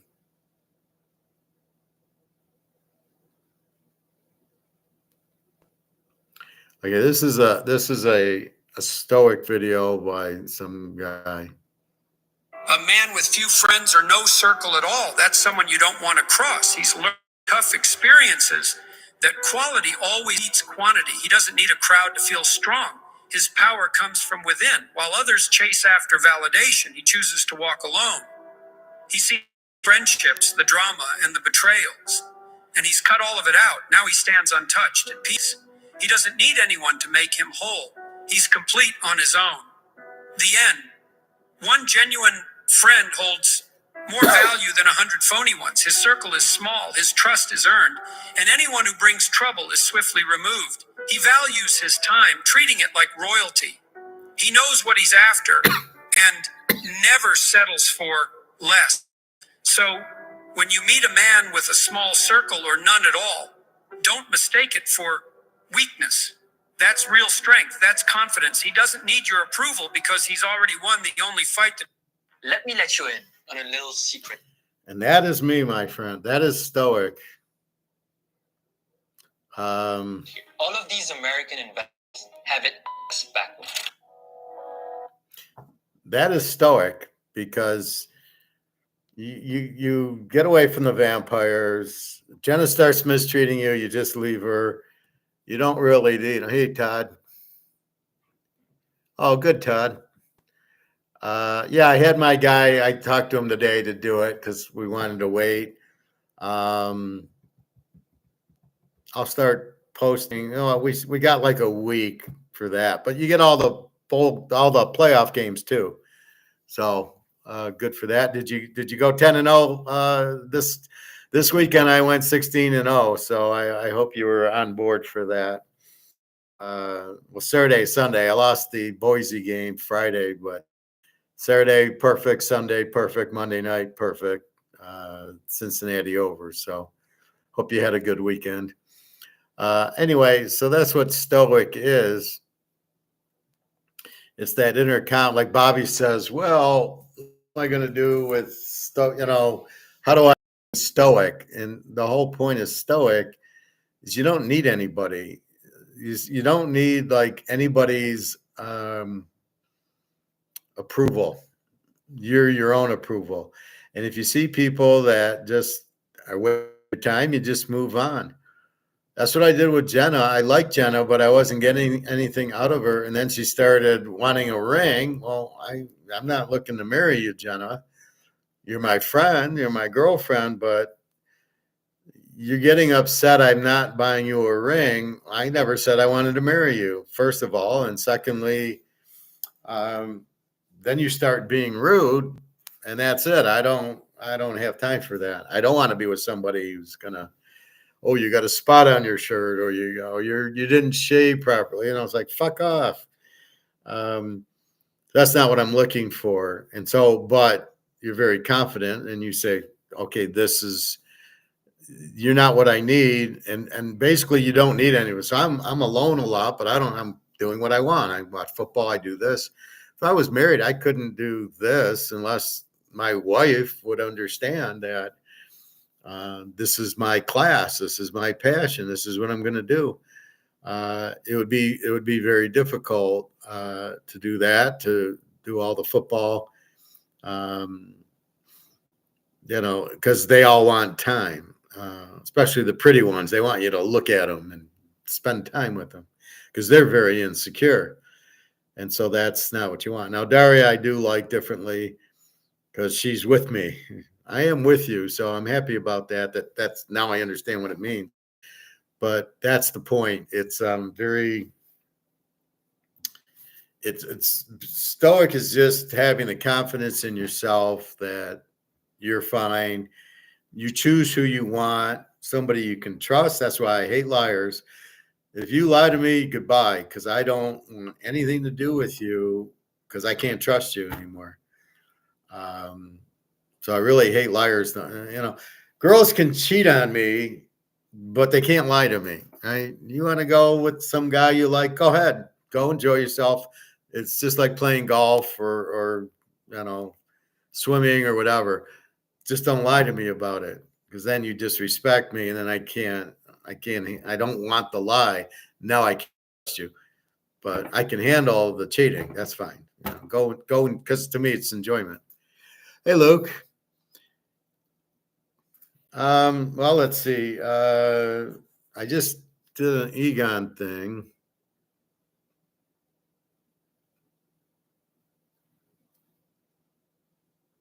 Here's an Egon thing that you'll like.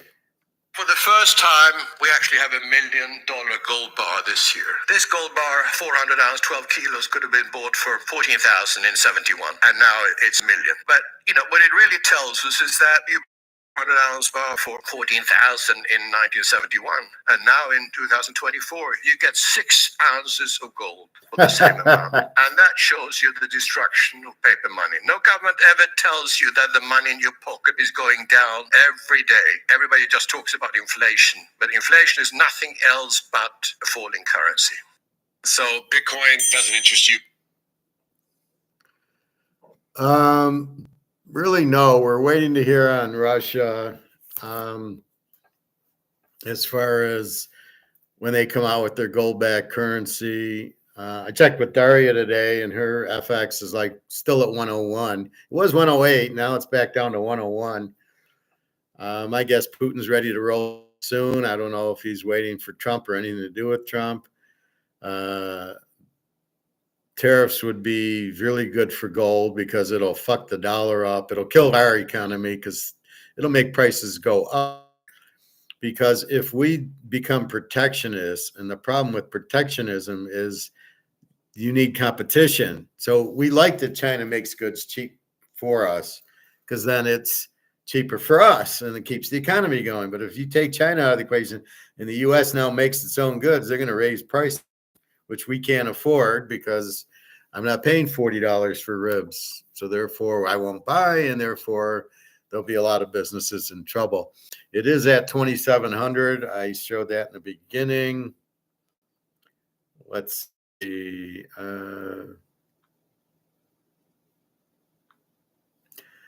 Let's see what we're at.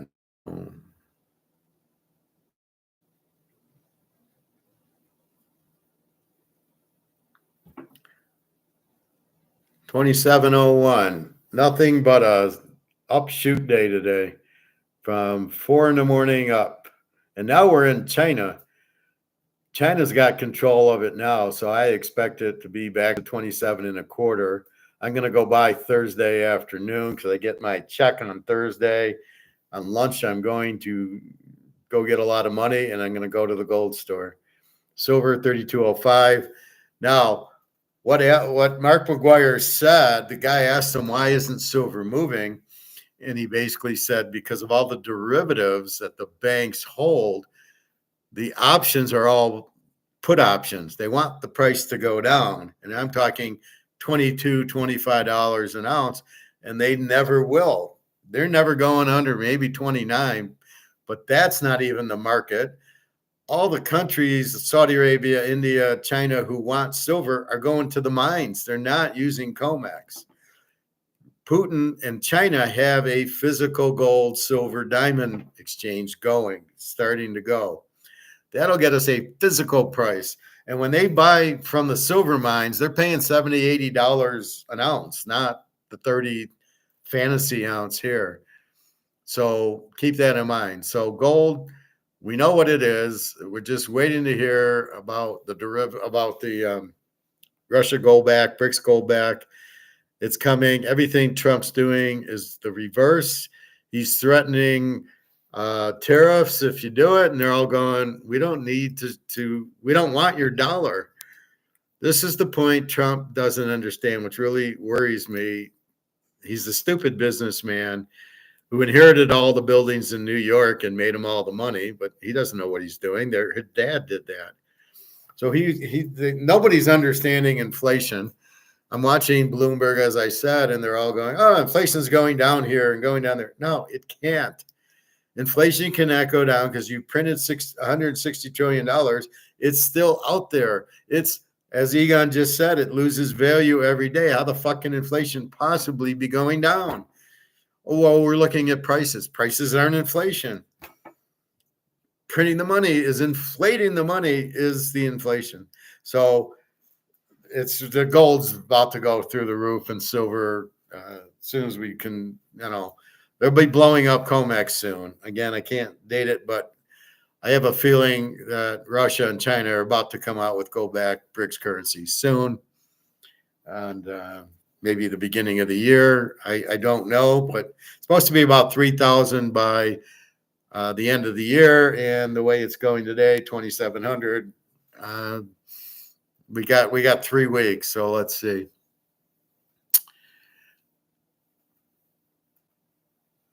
We needed to go to 2 million. Yeah, well, it'll be the 2 million. That's for sure, that bar. Bitcoin and crypto correcting back. Again, it's all derivatives. Be careful. Silver over 32. Yeah, 32.02. There's no resistance for silver over 48. There's no resistance for silver over 35. When it hits 35, it goes to 45. And again, that's now. It doesn't mean that when it hits 45, there won't be. The resistance is JP Morgan. They have a lot of derivatives. They're going to lose trillions of dollars when it runs. And so they're pulling it down to not let it go. It has nothing to do with free market. This is not a real price, as I keep saying. So when you go in to buy your silver at $32 an ounce, you got to laugh all the way out the door. This is not 32. Add at least 1 0. If not, I just call it $1,000 an ounce. That's how the demand is. I was watching this one. So if you get a chance, you watch this guy. Now, there was this whole conference in Germany, Deutsche Gold Mine, I guess. And so there was a big conference in Germany, and they're all saying the demand for silver is through the roof. All these countries are buying it. It's used for hospitals and other use, but we don't even care about that. You got the solar panels, the electric. We don't care about that because it's money. And when you chase gold up the roof, that hits 10 grand. Silver's good. Then everybody, I can't afford that. I'm going to buy silver. Now, the problem with your friend with the 4 million in the 401k, by the time he wakes up, he won't be able to find it. He'll be buying the gold bar for $1 million because he won't be able to find gold. I can only find it because of the people selling it to my store that I can go in and buy it from the guy. So he likes seeing me, knows I'm going to buy it. But I go, where are you getting it? We only get it when people sell it to us, and people keep selling because they're probably older people who need rent and food, and they're not working and, whatever. And they need the money for groceries and, rent and stuff. So that's how I get the gold. It's because these people are bringing it back. Because I'm only buying an ounce here, a quarter ounce there. I bought most of my ounces at 1,700, 1,800. put in everything. I'm all in on that. Diversified my portfolio. What the fuck for? I don't want to be in stocks. The housing market's a bubble. Real estate trust. Yeah, probably not going to do that. I want to be out of dollars. I want to be off the Titanic, which only leads me to gold and silver. The baseball cards I bought when I was collecting in the 90s, they're not something I'm doing now. There's nobody to do it. Maybe Joe Burrow, but as I tell Nick, wait till he wins a Super Bowl because he's a good player, but he'll be Dan Marino, who's a great quarterback. But, Mahomes is the one you go after. He's winning the Super Bowls. So we'll see. But that's where you're at now. You've got to be very careful in your stocks. The house will be fine. You'll buy that with a few ounces of gold, and people will happily give it to you because there won't be money. And answering the guy in the sauna, what are you going to sell your gold for? It'll be fiat. And I said, gold will be the money. He didn't get it. I said, gold will be the money. This will be gold back. That's where the gold goes. That's if I got to sell my gold is what I'm going to get is gold back currency. I don't want fiat. I'm getting off the Titanic. The last thing I want to do is get out of the lifeboat back on the Titanic. So I'm never selling my gold in this situation unless it's a desperate that I have to. Otherwise, it's just put away for safekeeping, and I'm buying as much as I can. Luke, it could seriously go from 32 to 35 to 48 to 80 very quickly. And if we can kill COMEX, it'll go to 500 very quickly because of the demand for the solar panels in India and Saudi Arabia is enough to make it go to 500 an ounce. And then all the military shit. I feel you on the diversification thing. I don't know what else I could pay my car off 6.5%. So why pay the car off? You don't have to right now. The money's going to keep going down. So you're going to pay with inflated dollars that aren't worth shit. The 17 grand. That's what. Okay, so think about what I tell Bobby. He gets what, $1 million a year for 30 years, and I tell him you're getting screwed now because the $1 million you're getting now is worth about 10,000. The $1 million you got in the beginning was $1 million, and then it slowly went down. Now it's about 10,000 because it's worth 1%. So why, if you have a loan, you've got the power now. I would not pay it off now. Just buy more gold and silver with it, and then just simply, you're paying them in inflated dollars. You're going to be paying them in dollars worth nickels, pennies. So yeah, I would take my time paying it. You got a mortgage, you're eating it up because you're paying them in inflated dollars. When I pay my credit card, inflated. But I'm going to pull my Rumpelstiltskin on Thursday, get my paycheck, and turn it into gold. They will stop taking dollars for gold. Not yet, but it will happen.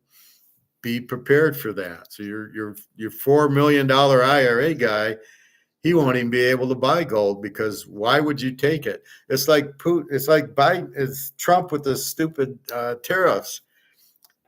Trump, you don't get it. Nobody wants the money. That's why they're de-dollarizing. That's why every central bank's taking their dollars and turning it into gold. And that's why China and Japan and all these other countries are taking their money and dumping the T-bills to buy gold.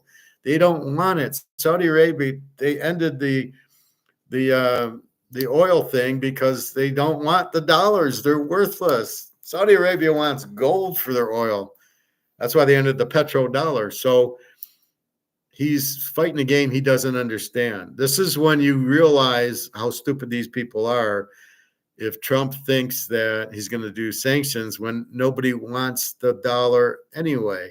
And then that one lady you guys are telling me about, well, we'll take the gold out of Fort Knox and buy and do a gold standard. There is no gold in Fort Knox.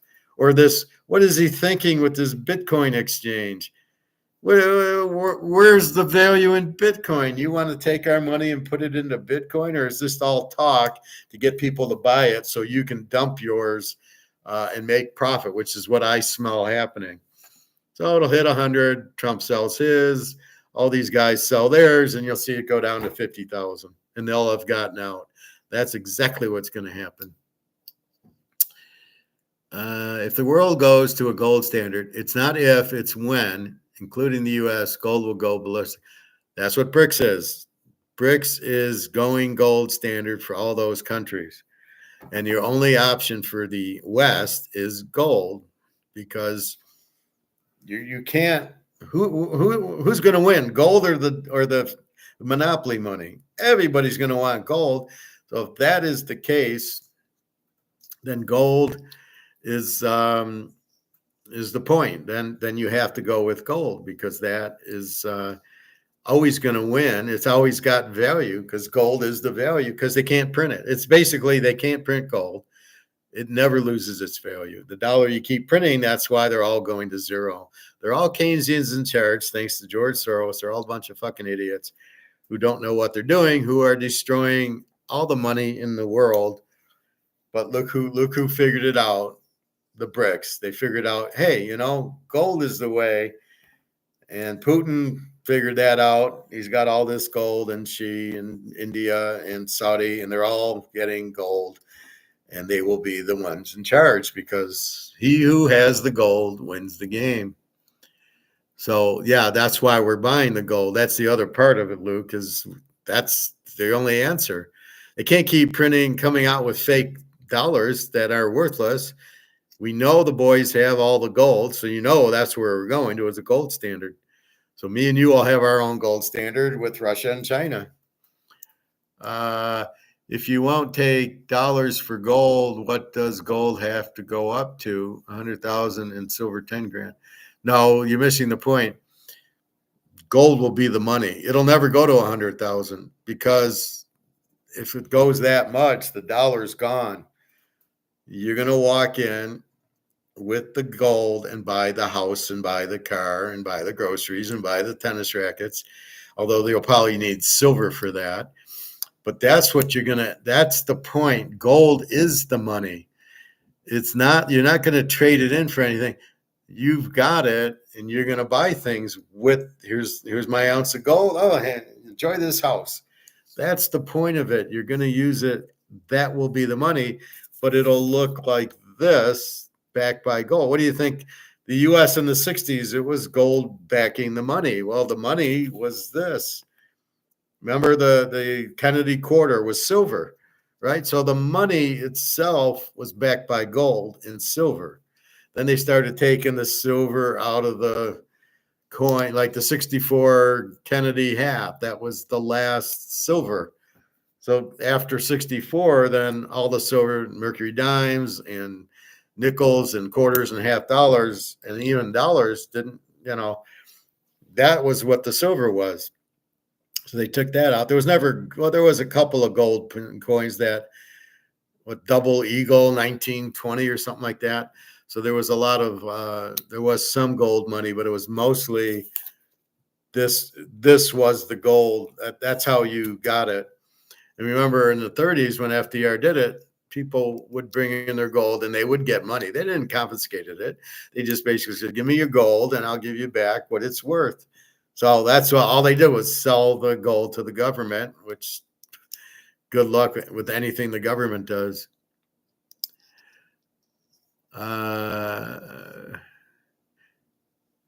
So yeah, I won't take dollars for gold unless it's an emergency. So that's my point. If I go to Russia and meet Daria and I bring my gold, I can get gold back, BRICS currency there. Then I'll sell it and I'll have gold back currency. So that's what I'd sell it for. There's no reason to sell it. The dollar's going out. So why would I sell? What am I going to get? I'm going to get worthless dollars. What's the point of that? Gold will have the price. Gold will be the money, and they will have to come out with gold back currency. We don't have any. You can't use Bitcoin as currency because nobody wants to spend it. All these people have it as an investment. They're not spending it. Well, what kind of money do you have if you're not spending it? And I'm certainly not going to turn gold into Bitcoin. I'm not stupid Rumpelstiltskin. I'm smart Rumpelstiltskin. So I'm going to turn monopoly money into gold, and I'm not turning gold into Bitcoin. Never, ever. Never, ever, ever. I heard we reclaimed the gold from the Vatican. Oh, the Vatican had a lot of gold. I don't know if we reclaimed it, but that would be nice. Where did you hear that from? I haven't heard that. Who the fuck knows? Yeah, exactly. You think we're going back to trading coinage? I think I'll have to be digital somehow, especially these days. Well, no, I think it'll be you use your debit cards and your credit cards. Your money will go into a bank. It'll just be gold back, right? Nothing really will change. It'll just be this represents $5 of gold instead of $5 of monopoly money. And so you'll have your money in the bank and you'll have your debit cards and your credit cards. And that's what you'll use just like you're using now. We're not all going to walk around with gold coins in our pockets. Only the Romans did that. And that was like, 100 AD and 200 AD when there was no money. But that's what gold was. Gold and silver was money. And that's how you'd buy your food and your togas and have toga parties. And John Belushi would come by. That's what you would do with how it was. It was the money. Then eventually it became paper money. But it's always money. It's always, you need a medium of exchange to buy and sell goods, right? That you have to do. So regardless of that, you're going to do that. So nothing really will change. What are you going to do with Bitcoin? How are you going to transact in that? What Trump's going to, Kroger's now you got to take Bitcoin. Yeah, I don't think so. I mean, what's the value of it? Well, I don't know. It changes every day. So no, Bitcoin definitely isn't money because it's not, nobody's transacting in it.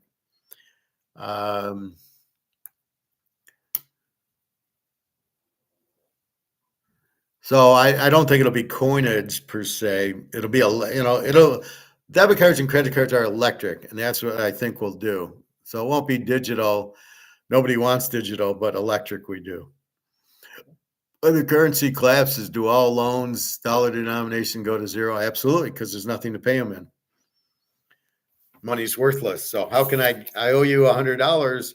I owe you $5. Oh, but I can't use this because this is worthless. So how do I pay you off? I can't. There's no money to pay you with. The new money will come out, which will be gold. Now, do they convert it or do they just start from scratch? I don't know. How are you going to pay your house off? You owe $300,000 on your mortgage. Well, I can't pay it because there isn't money to pay, and the $300,000 is in dollars should go to zero. So I believe everything goes to zero and gets restarted with the gold-backed currency or whatever. Even if it was Bitcoin, right now Bitcoin's valued in monopoly money. Problem with Bitcoin is it doesn't have a value. It's not real.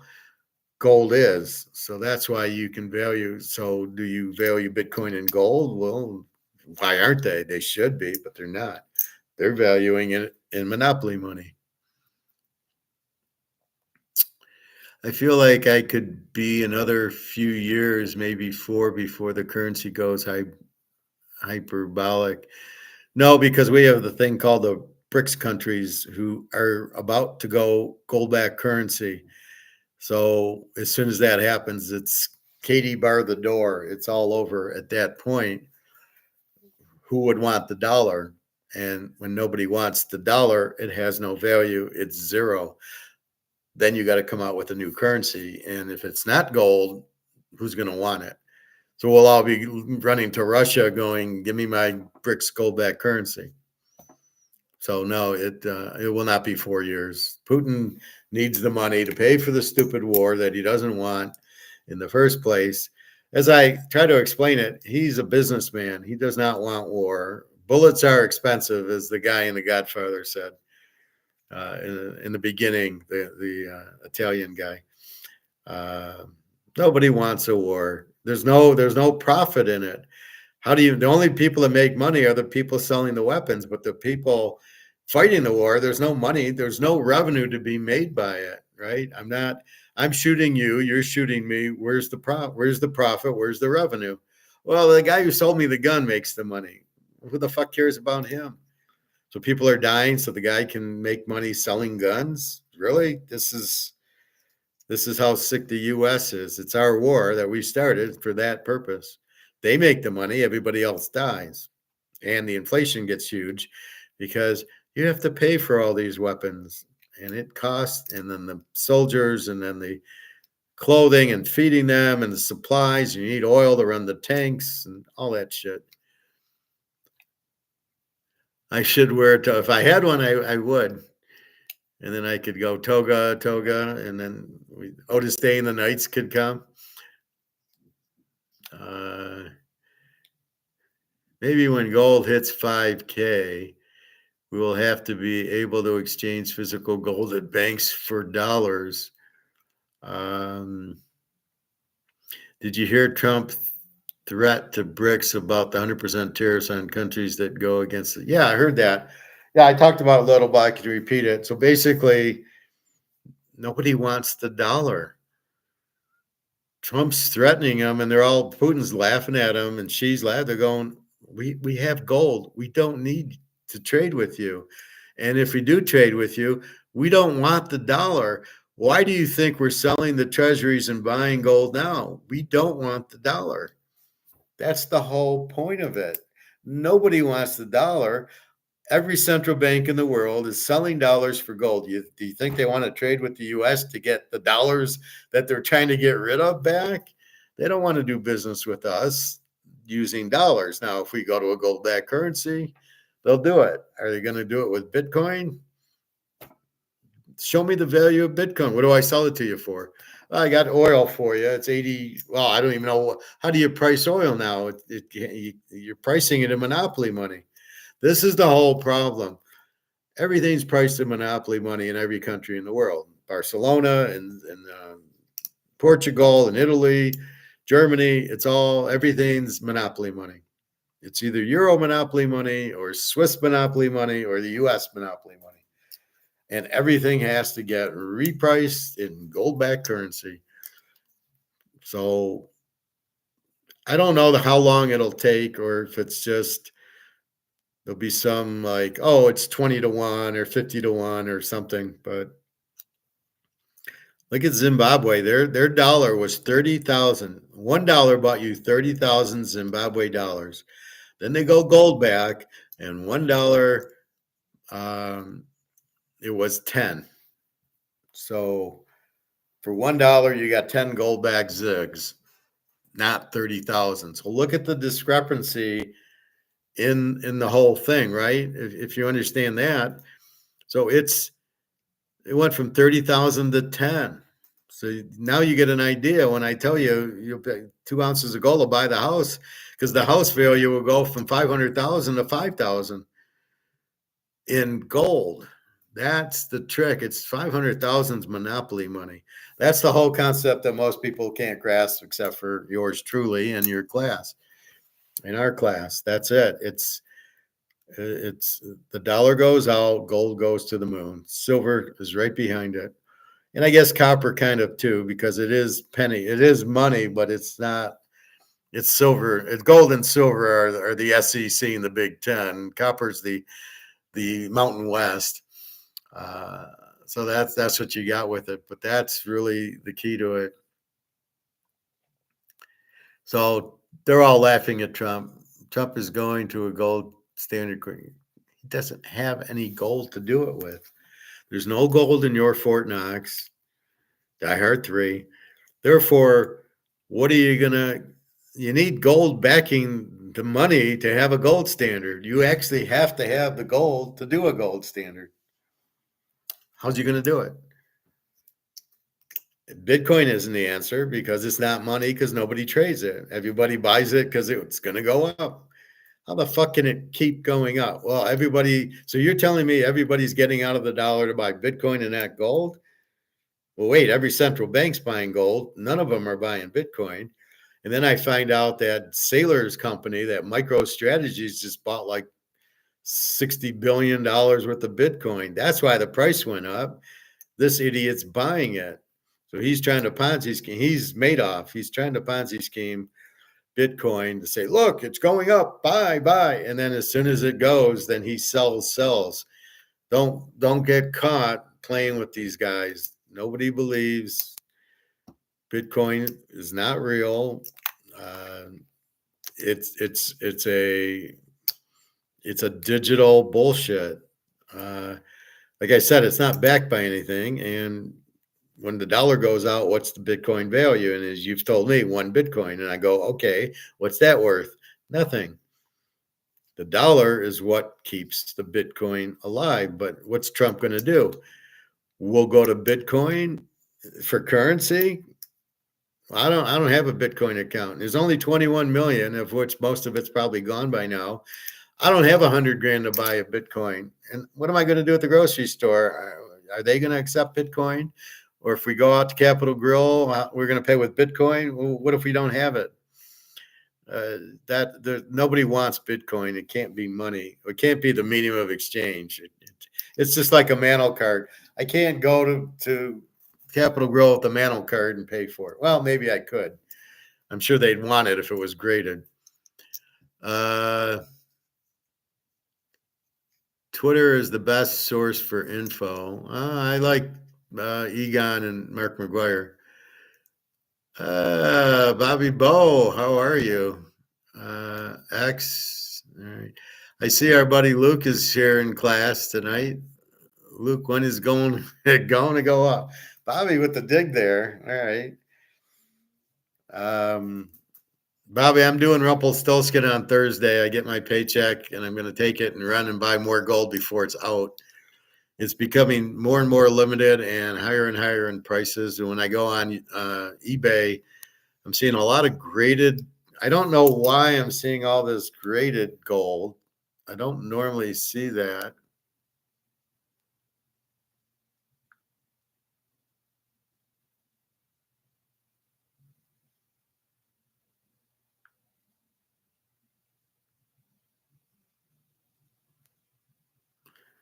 Here's our latest prices, $28.80. I asked the guy who mints this. Is it really gold? Is it? I wouldn't buy it ever. 28.50, 28.60.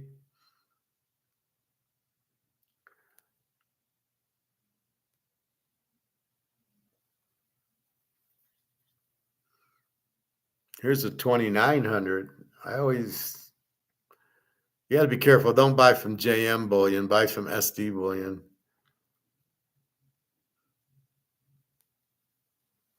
I was seeing all these great. Wow, this was here. Like here, don't buy this, please. It's a Buffalo graded MS70. It's a waste of time. You're paying $200 more. You don't need an MS70. We're buying gold. We're not buying a collectible. We're buying gold. We're buying money. Please do not waste your time spending more money on an MS70. We are not buying collectibles here. We are buying gold. Just buy the regular gold at 2,800. See here, why would I pay 3,000 when I can buy it for 2,800? What the fuck? But I'm seeing a lot of this out there, which I don't understand why. Thank you, Bobby Ball. I do know. Hey, Bobby, do you think we have the gold, the U.S.? No, we don't have it. Bobby doesn't think we have it either. The coin store owner here told me that he had a big sell-off 2 weeks ago. So people came in and bought all his gold. Yeah, well, that makes sense. No, we don't have any gold in your Fort Knox. I've told you that. I bought my son a Topps Pirates 2024 team collection. There were 3 bonus cards, Roberto, Draybeck, and Bobby Bow. Oh, my God. Bobby, autograph it for him. It'll be worth a few dollars more. They haven't moved in months. We need metals to break through. Well, they've moved. It's up to 2,700 right now. This is not stock, Bobby. This is, see, everybody's right now focused on Bitcoin, which is Madoff, right? So they're all blind. Why is all this talk on Bitcoin? I go, like I said, in the break room, and there's Bloomberg on, and all I see is Bitcoin this, Bitcoin this, Bitcoin this, and I'm going, something smells real fishy here. That it's all it is Bitcoin, and Trump Jr.'s Bitcoin, and run as fast as you can away from that. It's all bullshit. It's up to 100,000. Are you kidding me? What the fuck is that? But yet, if you notice, they won't let gold run over 2,800, but they'll let Bitcoin run to 100,000. Does that make any sense? Clearly, Bitcoin's not money. Now, I don't know if Trump's stupid enough to think, oh, I'll pay off the debt with Bitcoin. Is that what he's thinking? How's he going to pay off the debt? Who's going to take the Bitcoin? When the dollar goes out, what's the value of it? Nobody's going to take Bitcoin to get out of the debt. They'll want gold for it or the dollar. China's got all these T-bills. Oh, we're going to pay in Bitcoin. China, it's not even legal to have Bitcoin in China. Russia doesn't want it. I saw something where Putin's for it. He's not for it. He just said you can't stop it because it's not government run. So they'll probably try to have the government run it. So maybe that's Trump's idea, but it's not money. And maybe he's trying to pay off the debt because he knows the dollar's worthless. So just buy gold and bypass all that shit. Google keeps shadow banning me on the Vatican gold thing, Professor. What do you mean they shadow you? What are they saying? I'll try it. Let's see. Vatican gold. Uh,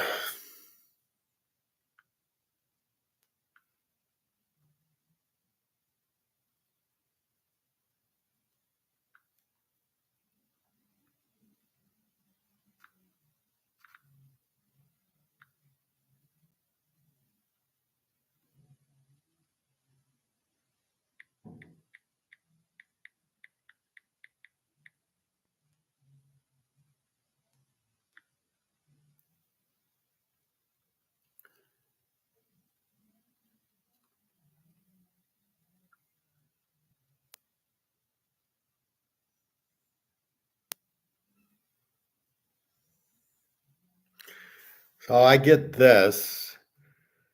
The Vatican Bank has gold reserves worth 20 million, which is nothing. With the U.S., 20 million is 20. So they have 20 gold bars with the U.S. So it's held at the U.S. Federal Reserve. Some say that much of the Vatican's gold is kept in your Fort Knox.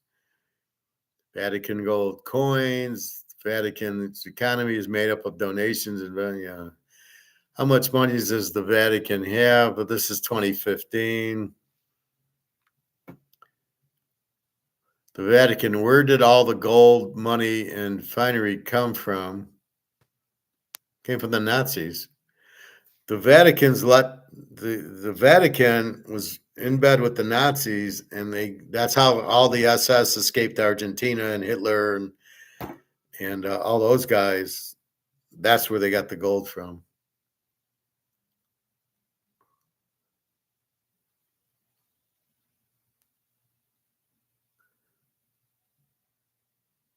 How much gold is in the Vatican in 2013? $50 million.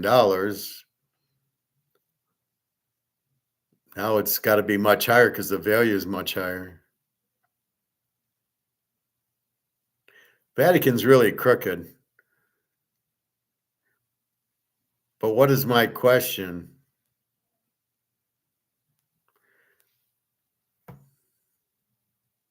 Where does the Vatican store the gold?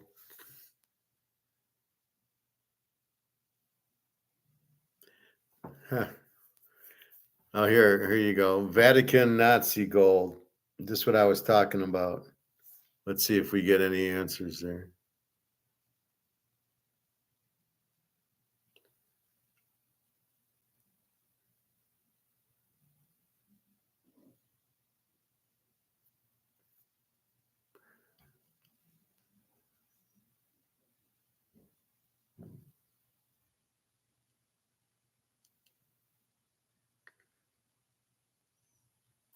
So here you go. Vatican Nazi gold scandal following World War II. We won't read it all. Stolen golden jewelry, which was what the war was about. Millions that were allegedly laundered by the Vatican, according to the claims by the Serbs, Jews in Rome. There are also claims that they helped a number of, well, I know they helped the Nazis out. So that's where the Vatican got the gold.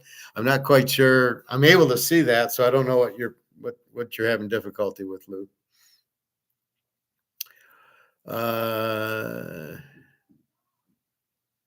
Let's see, where are we?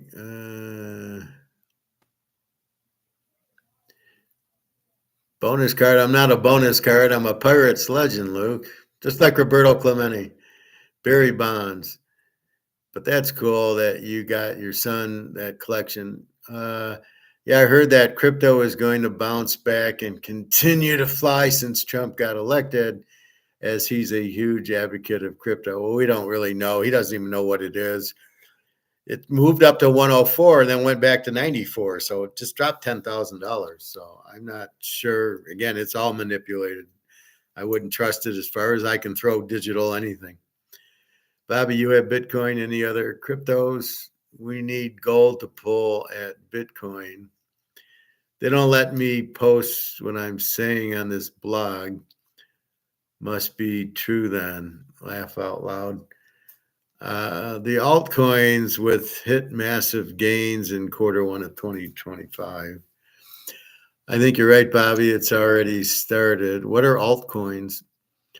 Yes, it will certainly fly. It's set up to go parabolic, but make sure to cash out by March, April, and it's not a long-term thing. Oh, it's a Ponzi scheme, guys. Google shouting, birding me my comments here on YouTube. They own YouTube. Oh, okay. Turn gold into metals to preserve. I'm liking silver. Once it breaks, it's going to roll in multiples, probably like Bitcoin did. Well, the problem, like I said, is all the derivatives that JP Morgan has and these other banks. They're fucked. They're going to lose trillions of dollars in these silver derivatives. So they can't let the price goes up. But every time it goes up, they get hammered. So they keep hammering silver down with the fake monopoly money. So really, that's they're just printing and printing and printing money, and nobody wants it, including us. I agree with you, Bobby, on the Bitcoin. You get in, you get the fuck out. Just like you're at Caesar's Palace. You're playing craps or roulette or baccarat or poker.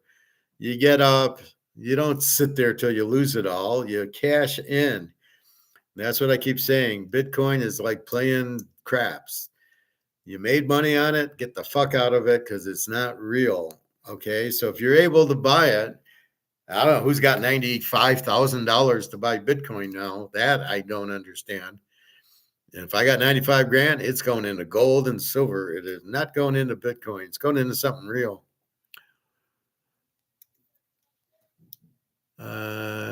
Turn go into metals to preserve. Yeah. I found a new coin store closer to me now, which is way better than other one, as the guy told me that he will buy close to spot.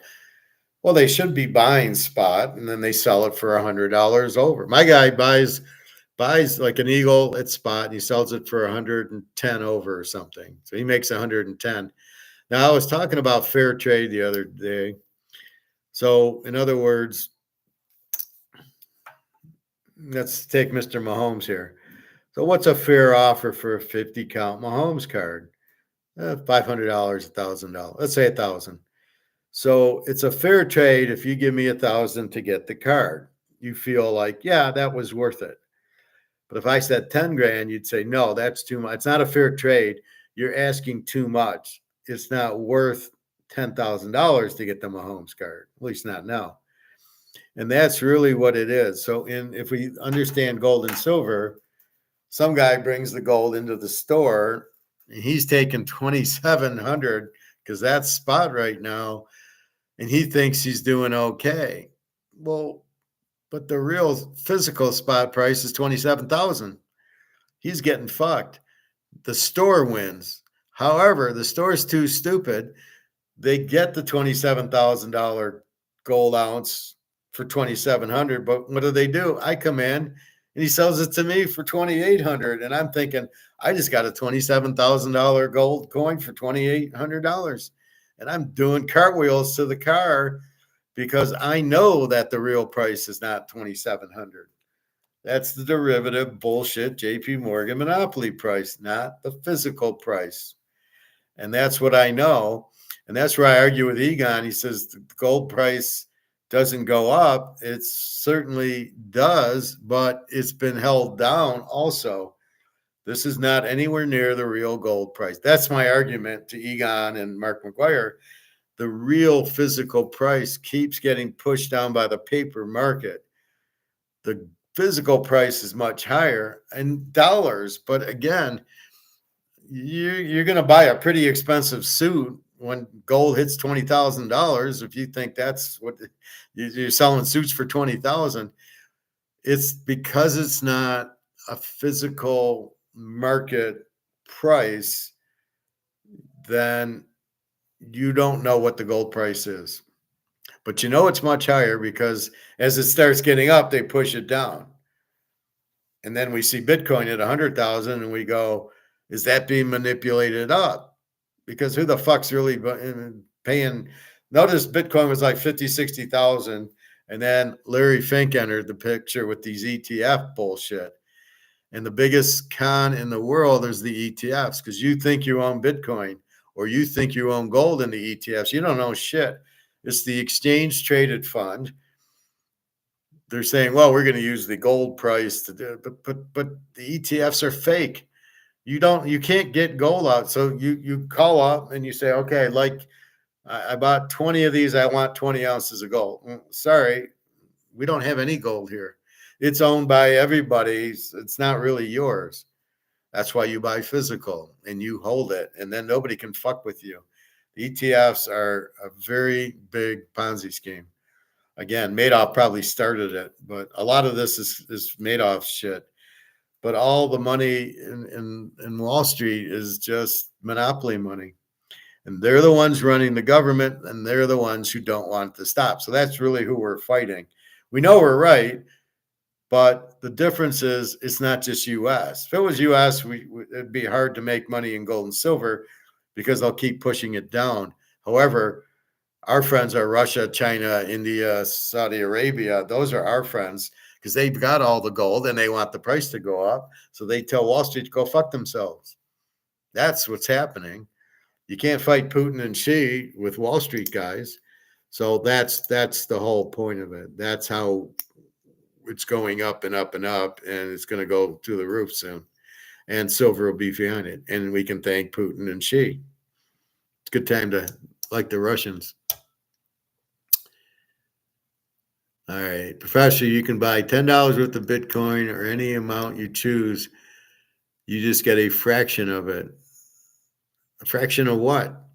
It doesn't exist. It's not real. You know, wait. I got my eyeglass thing here. Why don't you give me $50,000 for this? Because at least it's real. I mean, it's a joke. It's not real. It's a computer program thing. How the fuck can nobody in their right mind is paying 90,000. It's all bullshit. It's all Larry Fink. If you want to be with Larry Fink, go be with him. I don't want to be with anybody like that. Oh my God. Bobby, you drinking again? Hibernier, ITSIP, Turbo, and ADA, those will absolutely fly in 2020, then cash out and buy more metals. I don't know what is Hibernier, ISIP, Turbo? What language are you talking, Bobby? It's sad how some people are still thinking these crypto protects will never stop going up, and they just sit there and get dumped on. Got to know when to get out, or it can be a scary game. My card is worth more than all these assets. It's just being suppressed by metals. That's what I always thought, Bobby. The key is I did a nice Stoic video for you, Bobby. I can play it again. It's just short, but you'll like this one. All right, this is a Stoic one for you, Bobby. A man with few friends or no circle at all, that's someone you don't want to cross. He's learned through tough experiences that quality always beats quantity. He doesn't need a crowd to feel strong. His power comes from within. While others chase after validation, he chooses to walk alone. He's seen the fake friendships, the drama, and the betrayals, and he's cut all of it out. Now he stands untouched, at peace. He doesn't need anyone to make him whole. He's complete on his own. The end. One genuine friend holds more value than 100 phony ones. His circle is small, his trust is earned, and anyone who brings trouble is swiftly removed. He values his time, treating it like royalty. He knows what he's after and never settles for less. So when you meet a man with a small circle or none at all, don't mistake it for weakness. That's real strength. That's confidence. He doesn't need your approval because he's already won the only fight that... That's Stoic, Bobby. You asked me about it. How do you just tell everybody to fuck off? If you don't need them, you don't have time for them, and you're perfectly fine in your own skin with your confidence and everything else. And that's what Stoic is.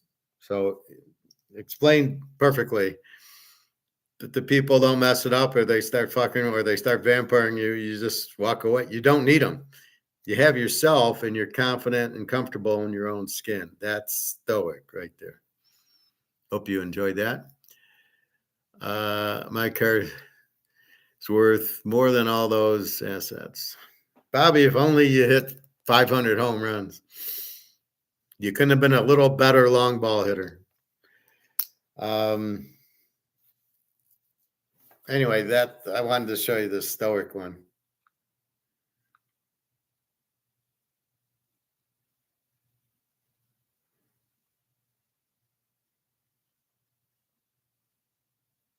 Then I was talking about Russian culture.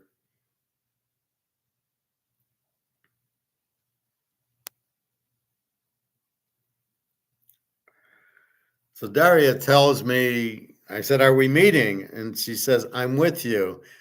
Now, what do you think I'm with you means, Bobby, Luke? What does I'm with you? Do you take that as good, bad, or is she just bullshitting me? And I didn't know, so I looked it up on Google. Well, it gives you the confidence. You don't seek approval from anybody. You get it from yourself, right? I just went 10-0 in the pros Sunday and with my lock on Cincinnati yesterday.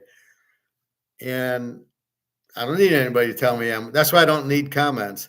I don't need these comments, but I don't need comments on my videos.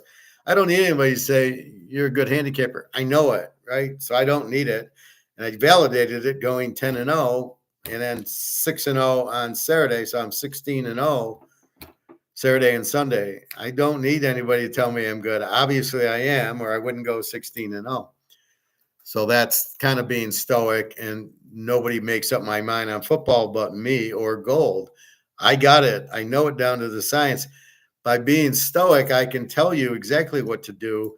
I'm not listening. So when Bitcoin, most people aren't Stoic. So Bitcoin goes up and everybody wants to get in on it. They don't know why, but they want to make money. And they don't want to be insecure and say, oh, I missed the Bitcoin, or I'm not in Bitcoin. Being Stoic, I say, fuck you, Bitcoin's phony. And I can sit there and tell you it's phony because I have the confidence that I know I'm right. And I don't need a validation from anybody. Oh, good. Luke agreed with me and Bobby agreed. Okay, I feel better. No, I don't need that, especially in football. If I lock Cincinnati over, I say I don't need any validation from anybody saying, I don't like it over, or I do like it over. I don't need that. That's why I'm so successful handicapping. because I'm stoic. I don't need that. I look at it, I see who I want, I pick it, and that's it. And I go, okay, I got it. I figured it out. I feel it. That's where my INFJ comes in. I can feel the game. I felt that was the lock day one, Cincinnati over. I played with Detroit Thursday over. And I just knew it was Joe Burrow and Chase and we're and the rest of the LSU boys, and we're going to win, and we're going to go over. And I felt it. As soon as I feel it, it's a lock. I'm surprised I didn't feel Buffalo LA over, but I did play it, but I didn't lock it.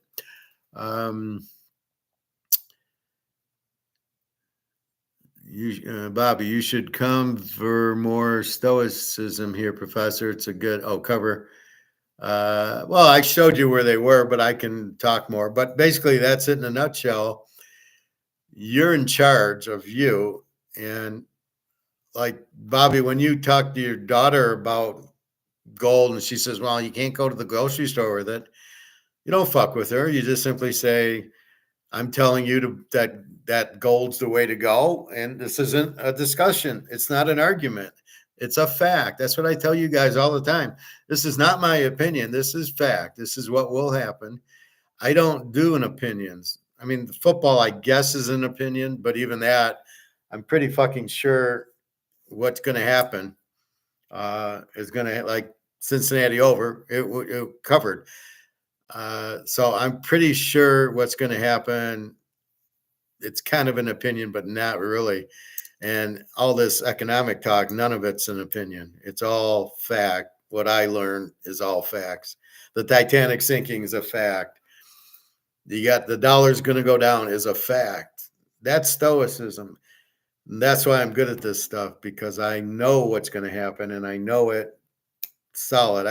You don't see me look at my notes once in a blue moon just to check a date or something, but I there's no notes here.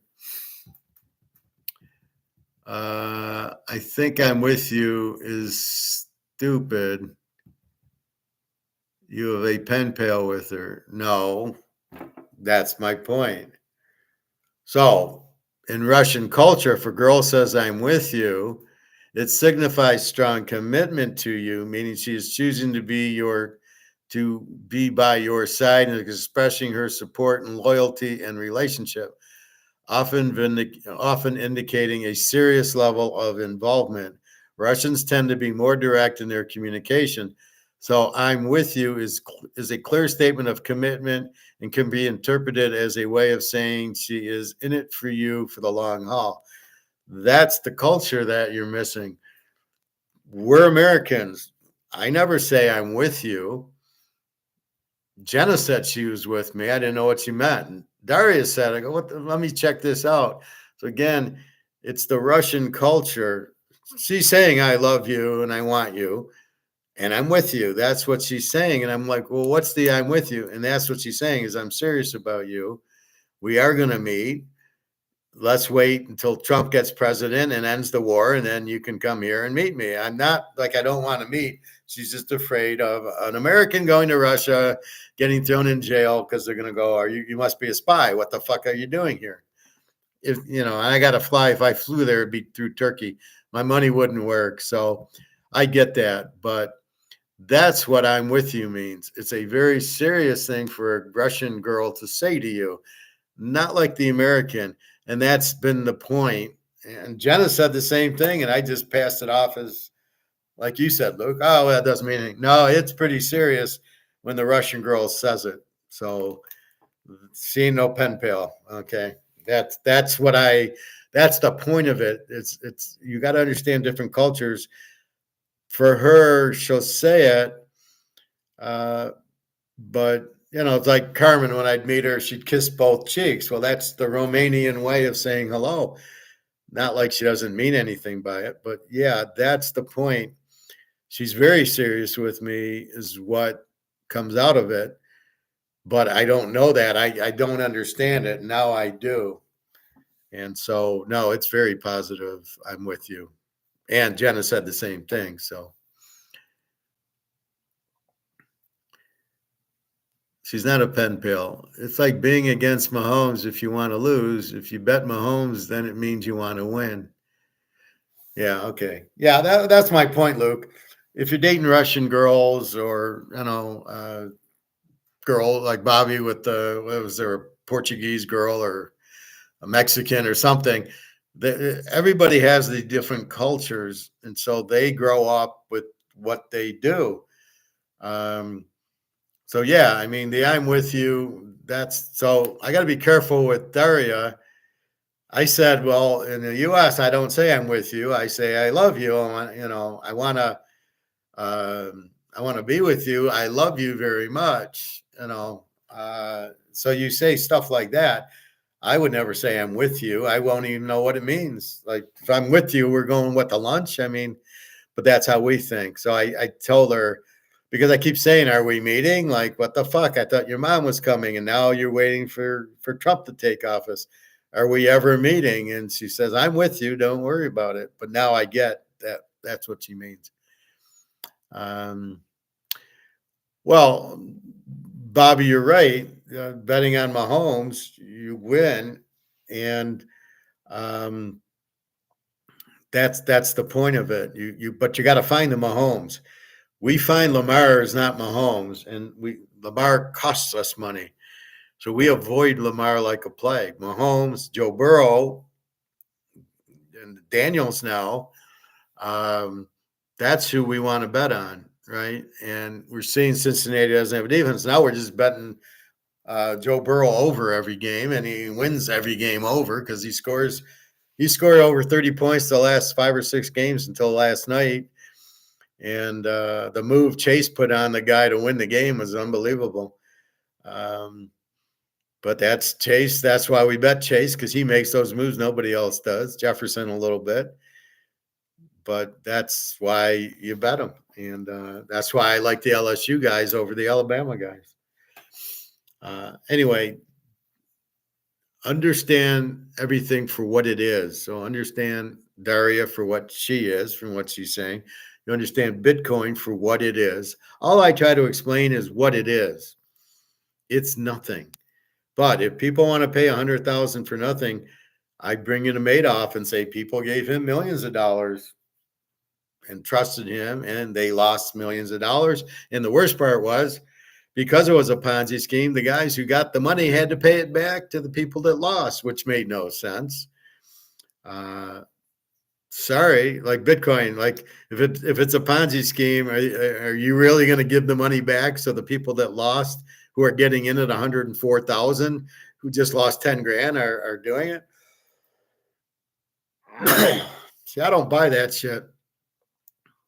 But what I am telling you is what it is. What I tell you about poker or blackjack or craps is what it is. Very risky. Don't tell me derivatives are the most risky thing, and options are extremely risky, and you lose 99% of the time. And all I can do is tell you. And then I can tell you how to play, bet streaks, and I tell you when you get up, you cash out because it ain't going to last. So that's facts. That's not my opinion. That's how you win. You want to be a professional gambler. That's what you do. You get up and you leave and you take your money and you thank you very much. And you do your professional gambling at Bitcoin. You get in, it goes up, you say thank you and pull your money out. Because once the dollar goes out, it's not going to have a value. You're going to lose all this money when the dollar goes out. And if Trump thinks he's going to pay the debt off with Bitcoin, he's out of his fucking mind, because you're not going to give this to China and Russia and Japan, and all the people holding your T-bills are not going to take Bitcoin for it. Nobody wants Bitcoin. It's not a money. It's just strictly an investment. That'd be like, oh yeah, I owe you for the T-bills. Have a Mahomes card. Nah, I can't do much with it. Thank you very much. Bobby, you think silver will make a move before end of year? No, because the derivatives are too strong for the banks. They are way, way, way underwater with silver to go now. But what's happening is all these countries, China, India, Saudi Arabia, are buying directly from the mines and Putin's come out with a diamond and gold and silver exchange to get physical prices. Once that gets going and then we get real physical prices, then silver will get going, and that's probably in the next few months. So for Christmas, Santa's going to bring us silver, and that'll be nice. And it's so cheap. I mean, we know it's going up. That's a fact. It's just you gotta just if you understand the game that it's being pushed down by the banks because they're in it like idiots trying to short something that's the demand's huge on, you know it's going to go up. It's just it's going to break because they can't hold it down because there's too much demand. Before, when they were doing it, there was no demand for silver because they had brainwashed everybody into thinking, "Oh, gold and silver don't move, so why would I buy it?" And that was to get you into stocks because who runs the country? The banks run the government and all these lobbyists, and they want you in stocks. That's why Wall Street works. Real estate trusts, stocks. And I showed you the clip on Attack on Wall Street, and the Home Alone guy says, "We're in it for the commissions. Fuck the customers. We got to save our butts." They don't care about the customer. They're just in it to make commissions, and they want you in stocks, and they want you in bonds. And that's why gold's not on the menu, because they can't fuck you with. So therefore, you can buy gold stocks. They make the commission on the stock.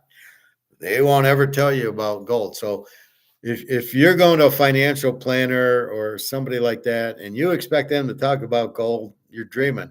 It's not on the menu. It's like going to a pizza place to get Chinese food. It's not on the menu. So, but from me to buy the gold and tell the guy, you shouldn't even have a financial planner. I'm your financial planner. Buy gold and just sit there and watch it go up. I was arguing with this guy in the sauna who said, well, gold's not an investment. I go, well, I bought a bunch at 1,700s. I made $1,000 per ounce on it. What the fuck would you call that if it's not an investment? Isn't it an investment to make money? So if I have 50 ounces at 1,700 and it's now 2,700, I made $50,000. Isn't that an investment? What the fuck are you talking about? I hate stupid people, right? That's the pleasure of being stoic, is you just shake your head at the guys who are wrong. But I said, that sounds like an investment to me. Only thing is, it'll never go back to 1,700. Luke's got him more than 1,000 because he's got the boxes. Aren't the boxes like 500, 600, 700 ounces? So Luke should be over 1,000. What do you think of Russell Wilson? He looked sloppy Sunday to start. I'm hoping the Steelers can make something happen. He's great. He's a winner, won a Super Bowl. I love him. I think he's a good fit on Pitt. I think they'll do them and KC in the championship game. Since our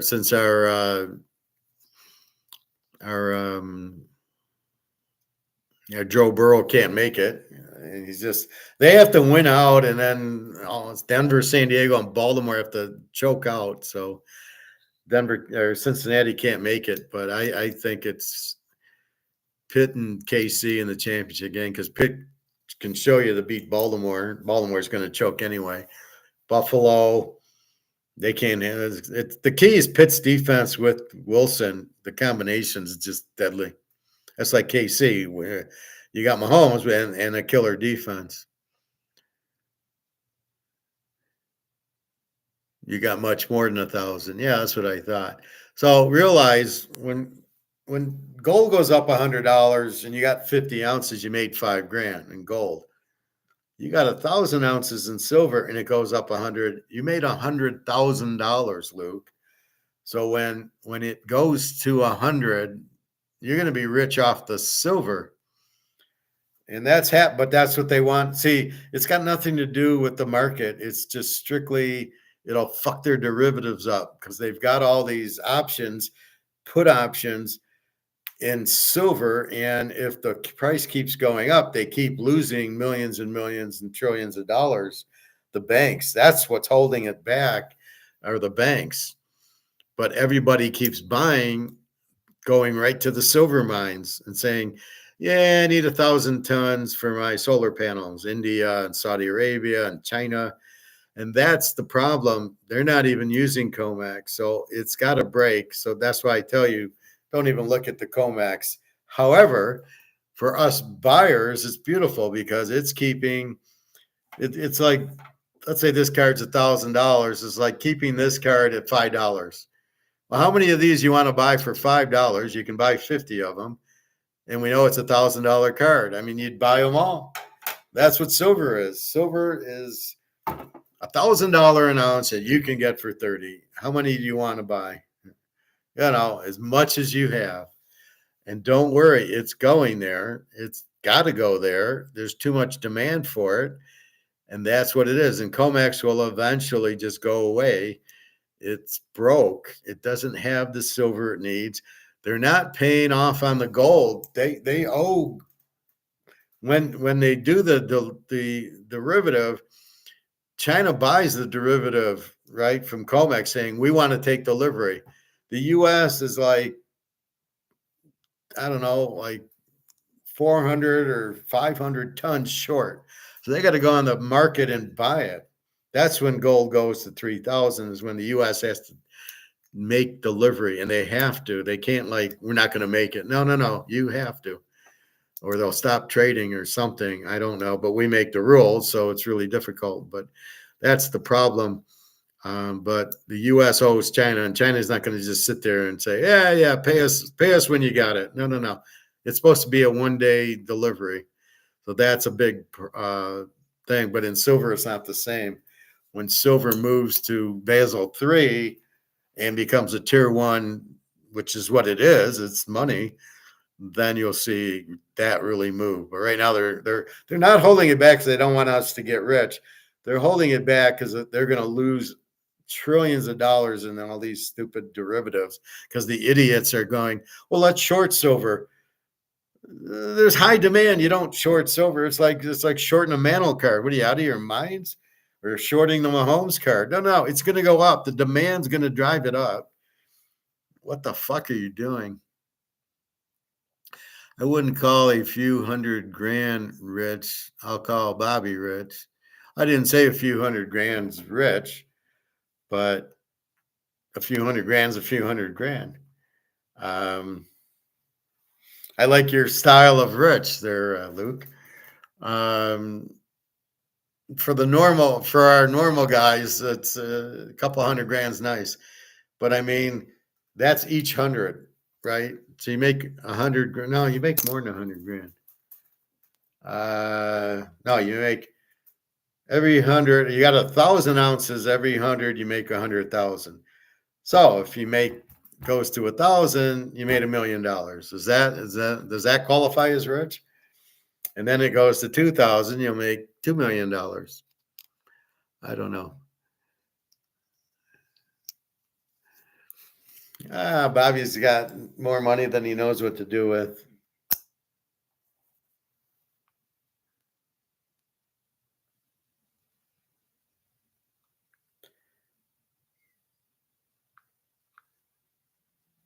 I got to send this to Daria because I didn't really understand it.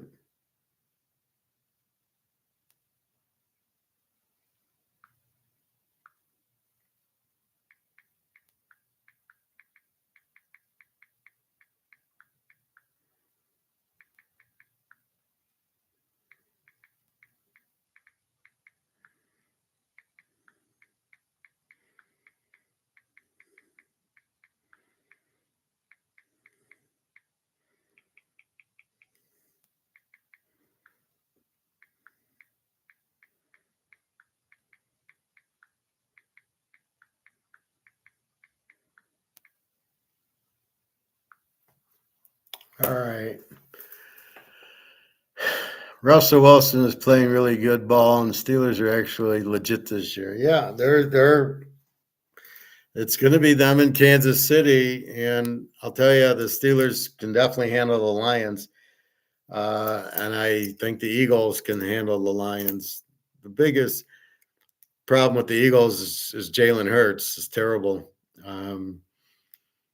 If they had a good quarterback, then the Eagles would win it. But Russell Wilson's a lot better than Jalen Hurts. Can you really see silver at 100,000? No, I said I could see silver at every 100. You make 100,000, right? Because you got 1,000 ounces. 1,000 times 100 is 100,000. So if silver hits 100, you now have $100,000. It goes to 200. You add another 100,000. I don't see silver getting to 100K because, like I say, with gold, at that point the money will be worthless. So it'll never be valued at 100,000. But silver will buy you probably a nice Mercedes. Silver will take care of all your grocery shopping and all your nice. Will go Capital Grill with an ounce of silver. Gold's the big hitter.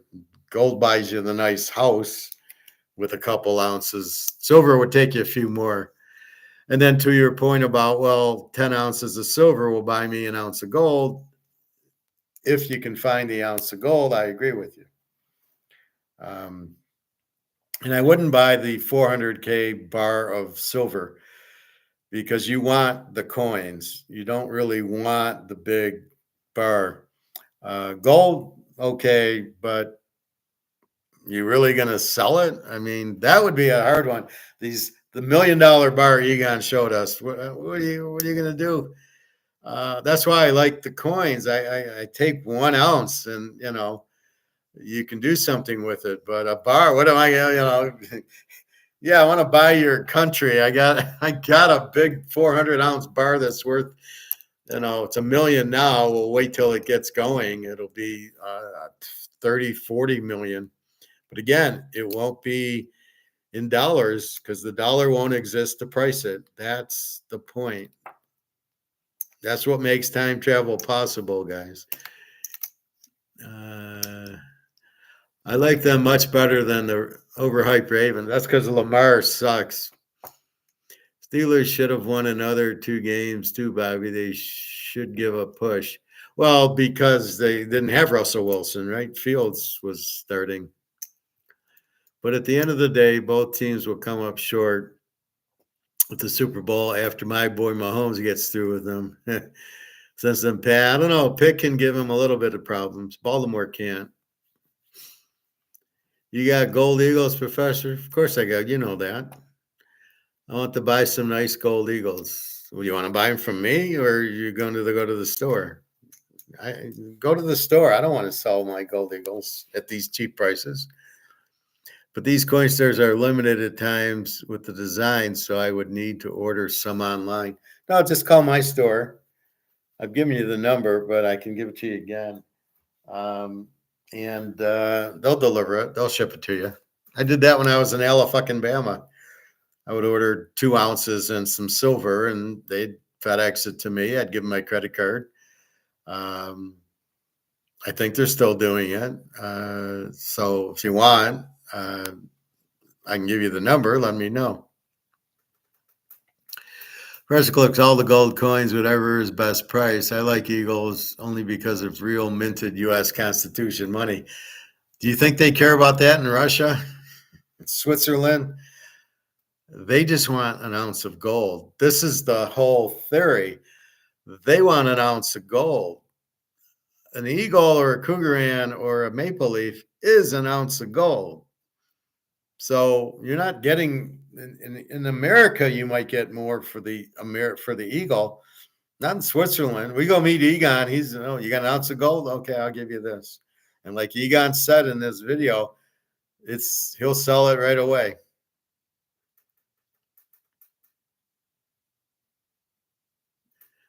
I think I recall you saying that in the past.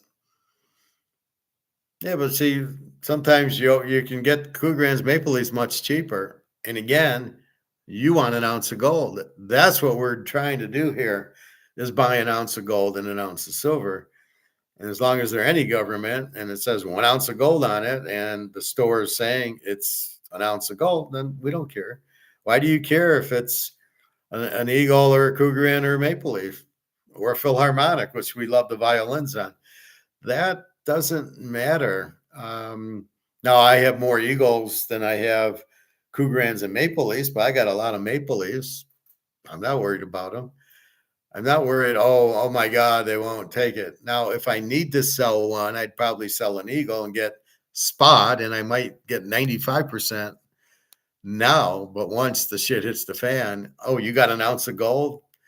They'll take the 2 ounces of Cougarans for the house, just like they take the Eagles. They just want an ounce of gold. That's it. Oh, so no kangaroos, only Cougarans.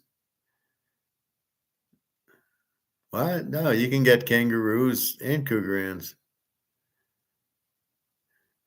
You live in America. You think you live in America. I love my kangaroos. They live next to me in my bed as we speak. I like the kangaroos. No, kangaroos are fine. I don't see the Australian kangaroo. I have one kangaroo $50, but the Cougarans are much more available at the store. So when I go in, it's what does he have? Now, if he has the Eagle for, it's 100 over, so I'll have it for 28. But if I can get the Cougaran for 27.50, why pay 28 when I can get the same ounce of gold for 27.50? That's how I look at it. I live in America, but who cares? I mean, I'm not being unpatriotic by buying an ounce of gold versus buying an Eagle versus a Cougaran versus a Maple Leaf or the Kangaroos or the Philharmonic. I love the Philharmonics. When I see them, I usually try to buy them. But no, I don't care because that's not the point. The thesis is you're buying an ounce of gold. They're all an ounce of gold. That's the point. And if you can get those, and on the other end, they're much cheaper than the Eagle usually. Now, I went and bought, I think it was a tenth of an ounce or something, and it was the same price. The Maple Leaf and the Eagle were the same price. Then I took the Eagle. But if I'm getting a discount because it was minted by a different company, fuck it. I'm fine with me because that's not what I'm buying. These aren't collectibles. This isn't like a Mahomes card versus a Tom Brady card. This is gold. It's all the same guy. So therefore, that's what you want is the ounce of gold. You sound like the guy in The Godfather, Luke. I live in America, and in the beginning of the movie, he's talking to the Don. I love my kangaroos. We'll get some Philharmonics to join in. You should have 2,000 of them. Takes a lot of polish. Well, the silver ones, he probably has 2,000. It was a joke, Luke. I haven't shined them up in a while. I just leave them in the container and avoid touching them because I was fed them up by taking them out. I need to buy more. You should put them in these containers. This protects it, and then you can have fun playing with them, but they're protected. So when I put them in the white containers, the silver containers, I put most of my gold in the silver containers because when I travel, we'll go to Switzerland or we'll go wherever. This way I have 11 ounces in a little white container in my pocket. Nobody knows I have it. Now, sometimes they're ounces. They could be quarters or halves or dimes. I think I got 12 dimes in one container. But it's, yeah, I mean, that's why I put them in the white containers. But they're all in hard plastics.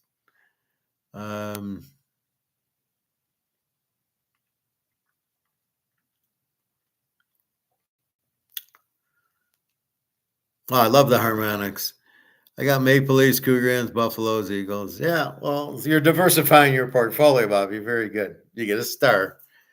But that's what we're trying. But the bottom line is it's an ounce of gold or it's an ounce of silver. That's the, or a half ounce or a quarter ounce. It's not the country. This isn't like I'm buying Ohio State, so I can't buy Michigan or something like that. Or I'm buying LSU, I can't buy Alabama. This is about you're buying gold, and that's it. And as long as they're from the country and you buy them at a good coin store and you know I only get real gold, and he shows you his little measure. And like the store I go to, I never question, is it real? I know it's real. I see it when people bring it in. He's got it on his little machine, and he's making sure it's gold. And then and he tells me, I only sell gold. I can't afford to do fakes. I feel, and the way he said it, I feel very comfortable. When I go in to buy, I'm buying real gold. So I'm not concerned with that. And the other part, now that I'm working, I can take a lot of money out of my safe, because what do I want monopoly money for? So I do my Rumpelstiltskin and go and give me some. I'm trading my fake dollars into gold. I told that to a guy at work, a new guy. I says, all you're doing is you're trading your worthless monopoly money. Here, you take this, and I get gold. I haven't spent a penny. In fact, I've made money on the transaction, because I know the gold's worth much more. So I'm taking, let's say, 2,000 worthless dollars for $2,000 of gold. I haven't spent a penny. I'm just moving it around. I'm just trading it. And if I'm trading it, I didn't spend a penny. And if I need to, I can go to the store and sell my gold for money again, which I don't want to do only in emergencies. And that's the point of it. And the guy looked at me like, you can see the light go on, going, yeah, it's not like I'm spending money on I'm not spending money. I'm just trading it. So when you go to the grocery store, you're spending money, because you're not. What are you going to do with the food or clothes or stuff? But when you do it with gold, it is money. It's just a trade, so therefore it doesn't cost you anything. It's the only thing that really doesn't cost you anything to trade your worthless dollar for the gold. It's no cost, and you make money immediately, because it's worth a lot more. Bobby's going to buy gold. Gold is best bet. Eagles tier 1 asset globally. Luke, do you have a local coin store, or you just use JM Bullion to buy the Eagles? SD Bullion. No. Oh, you can. No, if you ever have that question, go to your coin store and say, can you just verify that this is real? Or take out a magnet, and if it sticks to the magnet, you're fucked, because gold will not stick to a magnet, neither will silver. So you put it up, like I've done it here, and I put the magnet up, and it doesn't stick. If it sticks, like if I was going to a jewelry store, I'd bring my magnet, and if the gold stuck to it, I would run out of the store, because it's fake, which probably most of it is. But that's the whole point. Um, SD Bullion is pretty good. It's much better than JM Bullion. And you can always look at eBay, but eBay, they want the auction price and some other stuff in. So they're more expensive than you probably can get at SD Bullion. The problem with SD Bullion is you're paying for shipping. And I drive to the store, so I walk out with the coin, and I don't have to stress, is it in the mail yet? That's stressful. We don't need that.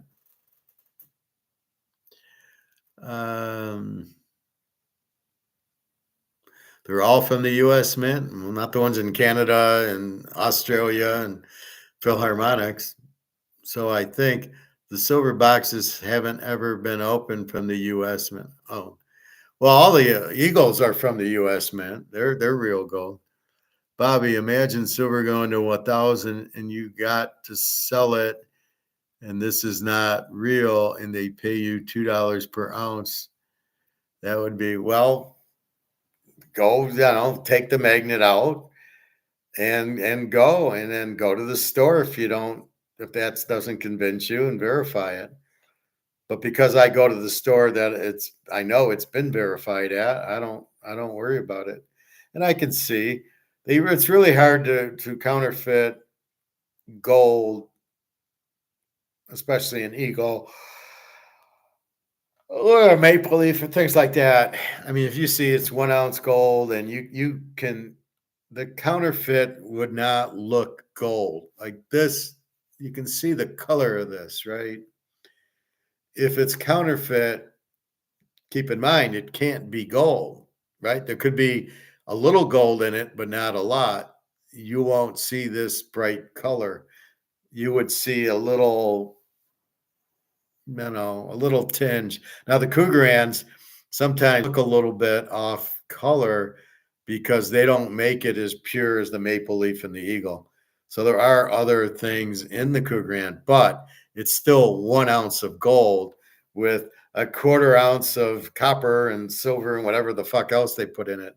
But at the end of the day, it is 1 ounce of gold. So that's all you need to know. So you're fine with Cougarans. Anything the national, Australia. I'm surprised Swiss doesn't make gold coins. Russia does. I saw one. I pointed out to Daria. I'm not going to buy it. It was on eBay, but you can get like a Russia or the Panda, the China. I've seen those, especially silver ones. I've seen at my guy's store. But I keep buying the bullion. It's cheaper than that, and it's an ounce of silver. Near my bedtime. Now I get up at 7:07, so I get tired. The coin store guy says, "Sir, all these coins are fake. Now get out of my store." Is this the nice guy or the guy that wasn't nice to you, Bobby? SD is a very known dealer. Can't imagine that. No, I don't think any of these SM bullion, SD bullion, Pinehurst, or some of these others, but you can just look at the gold and you can't fake the color. And if it's counterfeit, it's not. But you're not getting counterfeit from these stores. You're getting counterfeit from Joe Huai in China, who has 0 references on eBay, and he's selling it, a $2,800 gold ounce for $2,000. By the price it's counterfeit. I showed you the silver ones, right? So they're let's say $35 an ounce. He's selling them for 25. Who the fuck would sell silver for 25 if it's worth 35? Only a counterfeiter, not a real guy. Why would he? If I can get 35 for something, why would I sell it for 25? Only a moron would do that. You haven't opened the box, Luke. How do you even know that there's any silver in it at all? The box might be filled with copper or marbles or something. Well, I'm sure it's sealed, but I would have at least checked it. I would have opened it and said, because they come in those green containers, and I would have opened one and just taken a look at it and gone, yeah, I don't think you need it sealed. You're not selling the box. You're selling you're selling, what is it, 1,000 ounces of silver in the box? That's what you're selling, is the ounce of silver. And you're not going to sell the whole box. Why would you? You bought it for all the ounces in it. You get a lot of groceries there. You buy a car, there's a lot of shit to buy there. But I agree with you, Bobby. You gotta see the kids. You gotta see your gold and silver. That's the best part when I buy it. I get to go in my safe and bring out the boys, and we have a little party with me and the gold. And I recount it, and it's fun to have serve them some cocktails, and we watch the football game. No, but that's the best part, is I pull out all the other gold. But it's the proper move, and that's why I just am totally blindsided, just got blinders on for Bitcoin. I don't care. My money's in gold. I'm not moving my money to buy a fucking Bitcoin at $95,000. It has to be the stupidest thing I've ever seen. Now, if the intent's to buy it for 95, you just happen to have 95,000 laying around, and when it hits 100, sell it, you got huge risk there. What if it goes down to 85? Now what do you do? Oh, it's 75. Well, Larry Fink's just taking the money and scamming you like Madoff did. You open one box. Luke should got boxes filled with 3-pound weights in them. There's 500 ounces in each box, hopefully. Oh, so then you got 1,000 ounces. You got 2 boxes. That's the best money you ever spent in your life, Luke. Good choice. All right, I got to wrap this up. 11:20. Another 5 minutes. So anyway, that's you're really getting out of the dollar. That's the most focus that you need. The boat's sinking. That's why I use Titanic. The boat's sinking. You got to get off the boat and you got to get on a light boat. So the dollar's sinking. I don't care what anybody says. It's going out, and you can see all the central banks getting rid of their dollars to buy gold. If you don't know anything, going, why are they doing that? Well, because they're not worth the dollar's not worth anything. So you're buying you're getting out of the dollar, but your choice of lifeboats is just one, gold and silver. Bitcoin's not a lifeboat because you're not getting off the Titanic into a Bitcoin because you're still on the Bitcoin's on the Titanic. Gold and silver are not. So if you go to Bitcoin, you're still in dollars. And when the dollar goes to zero, Bitcoin goes to zero. How are you going to price it? Well, we'll price it with the new dollar, maybe, but it's not money.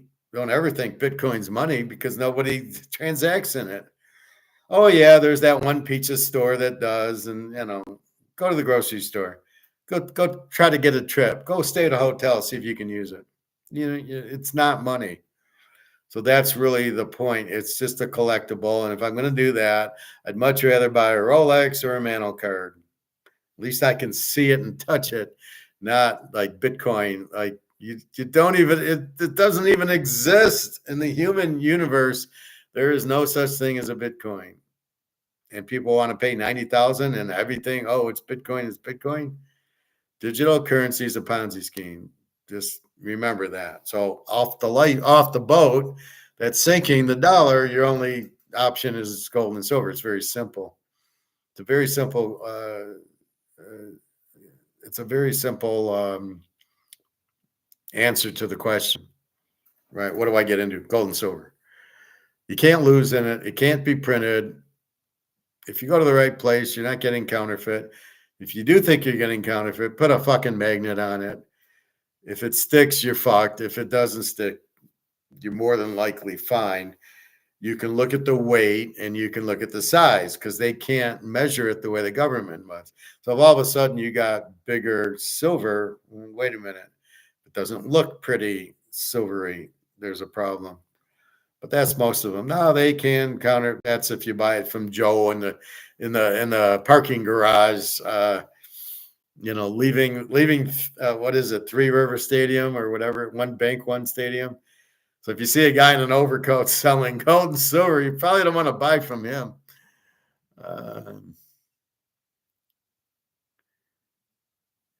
Yeah, you should check, Luke. For all you know, you just bought 5-pound dumbbells in there. Luke, those things are heavy. You should see the FedEx guy who delivers them. The FedEx guy is getting a hernia delivering those big ass silver boxes. Have a good night, Bobby and Professor. Bobby should stack monster boxes. Luke looks out the window and sees the guy struggling to the door delivering to his eagles. The guy looks at me like, what the fuck, you look? Yeah, good night, Luke. I couldn't take the pressure of the delivery. I'd be, where's my gold? Where's my gold? Although it was from the coin store, it was fine. It was 2-day FedEx. I got a notice the FedEx is there. And I went to the FedEx place and they had it and I opened it and it was there. So it's all trust. That's the same thing. So I'll leave you that with Daria. I have to trust that she's, when she says, I'm with you, that she means that I'm committed to you. I'm serious with you. That's what it means. So I have to trust that. And I don't judging from what I get from her, I'm not at all worried. I just would like to fucking meet her already. But it's a little bit's my own fault. And who the fuck? All of a sudden, there's a fucking war in the middle of this. Unbelievable. I had multiple deliveries over about 2 months a few years ago. Funny as hell. Good night, gentlemen. Bobby, if you're the real Bobby, we're going to go to Capitol Grove. You can autograph my son's card. Yeah, that poor guy probably hated you every time he saw your address. Well, it gave him a good workout, Bobby. He, instead of using the weights, I'm gonna take Luke's coins. But yeah, there was a movie where Gene Hackman, and he stole the Swiss gold. It was being shipped there in an airplane. They shipped the gold, and he found out about it, and he stole it, and he turned it into gold long metal bars, but they were gold, and then he dipped them in black, painted them black, so you didn't know they were gold. Pretty clever, actually. But anyway, that's what's going on. So don't worry about COMEX. It's going to break soon. I can't give you a date. I would say by the end of the year, gold should be 3,000 or very close to it, because the U.S. will have to settle the score on their derivatives, and they need to buy physical gold to pay off the Chinese who are taking delivery.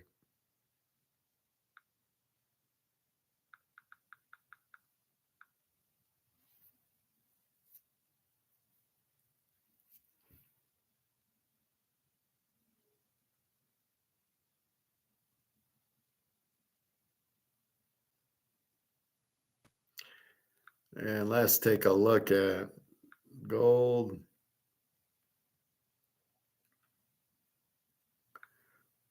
Oh wait, that's not the gold, that's eBay.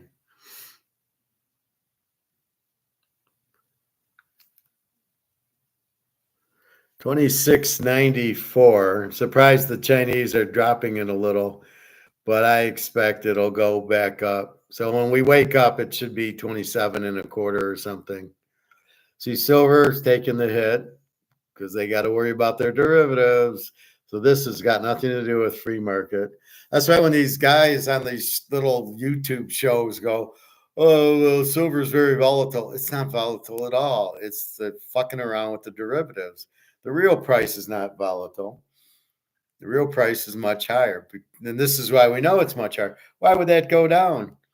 It's only because they're doing derivatives. It's got nothing to.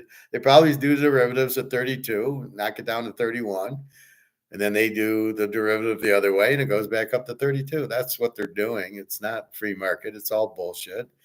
And the key is Russia, China, and BRICS buying gold and going with the gold-backed currency will break all this shit up. So that's really the key to it. And with that, I'm glad you guys enjoyed it. We did cover football, went through the NFL, and went through last week's 10-0 week.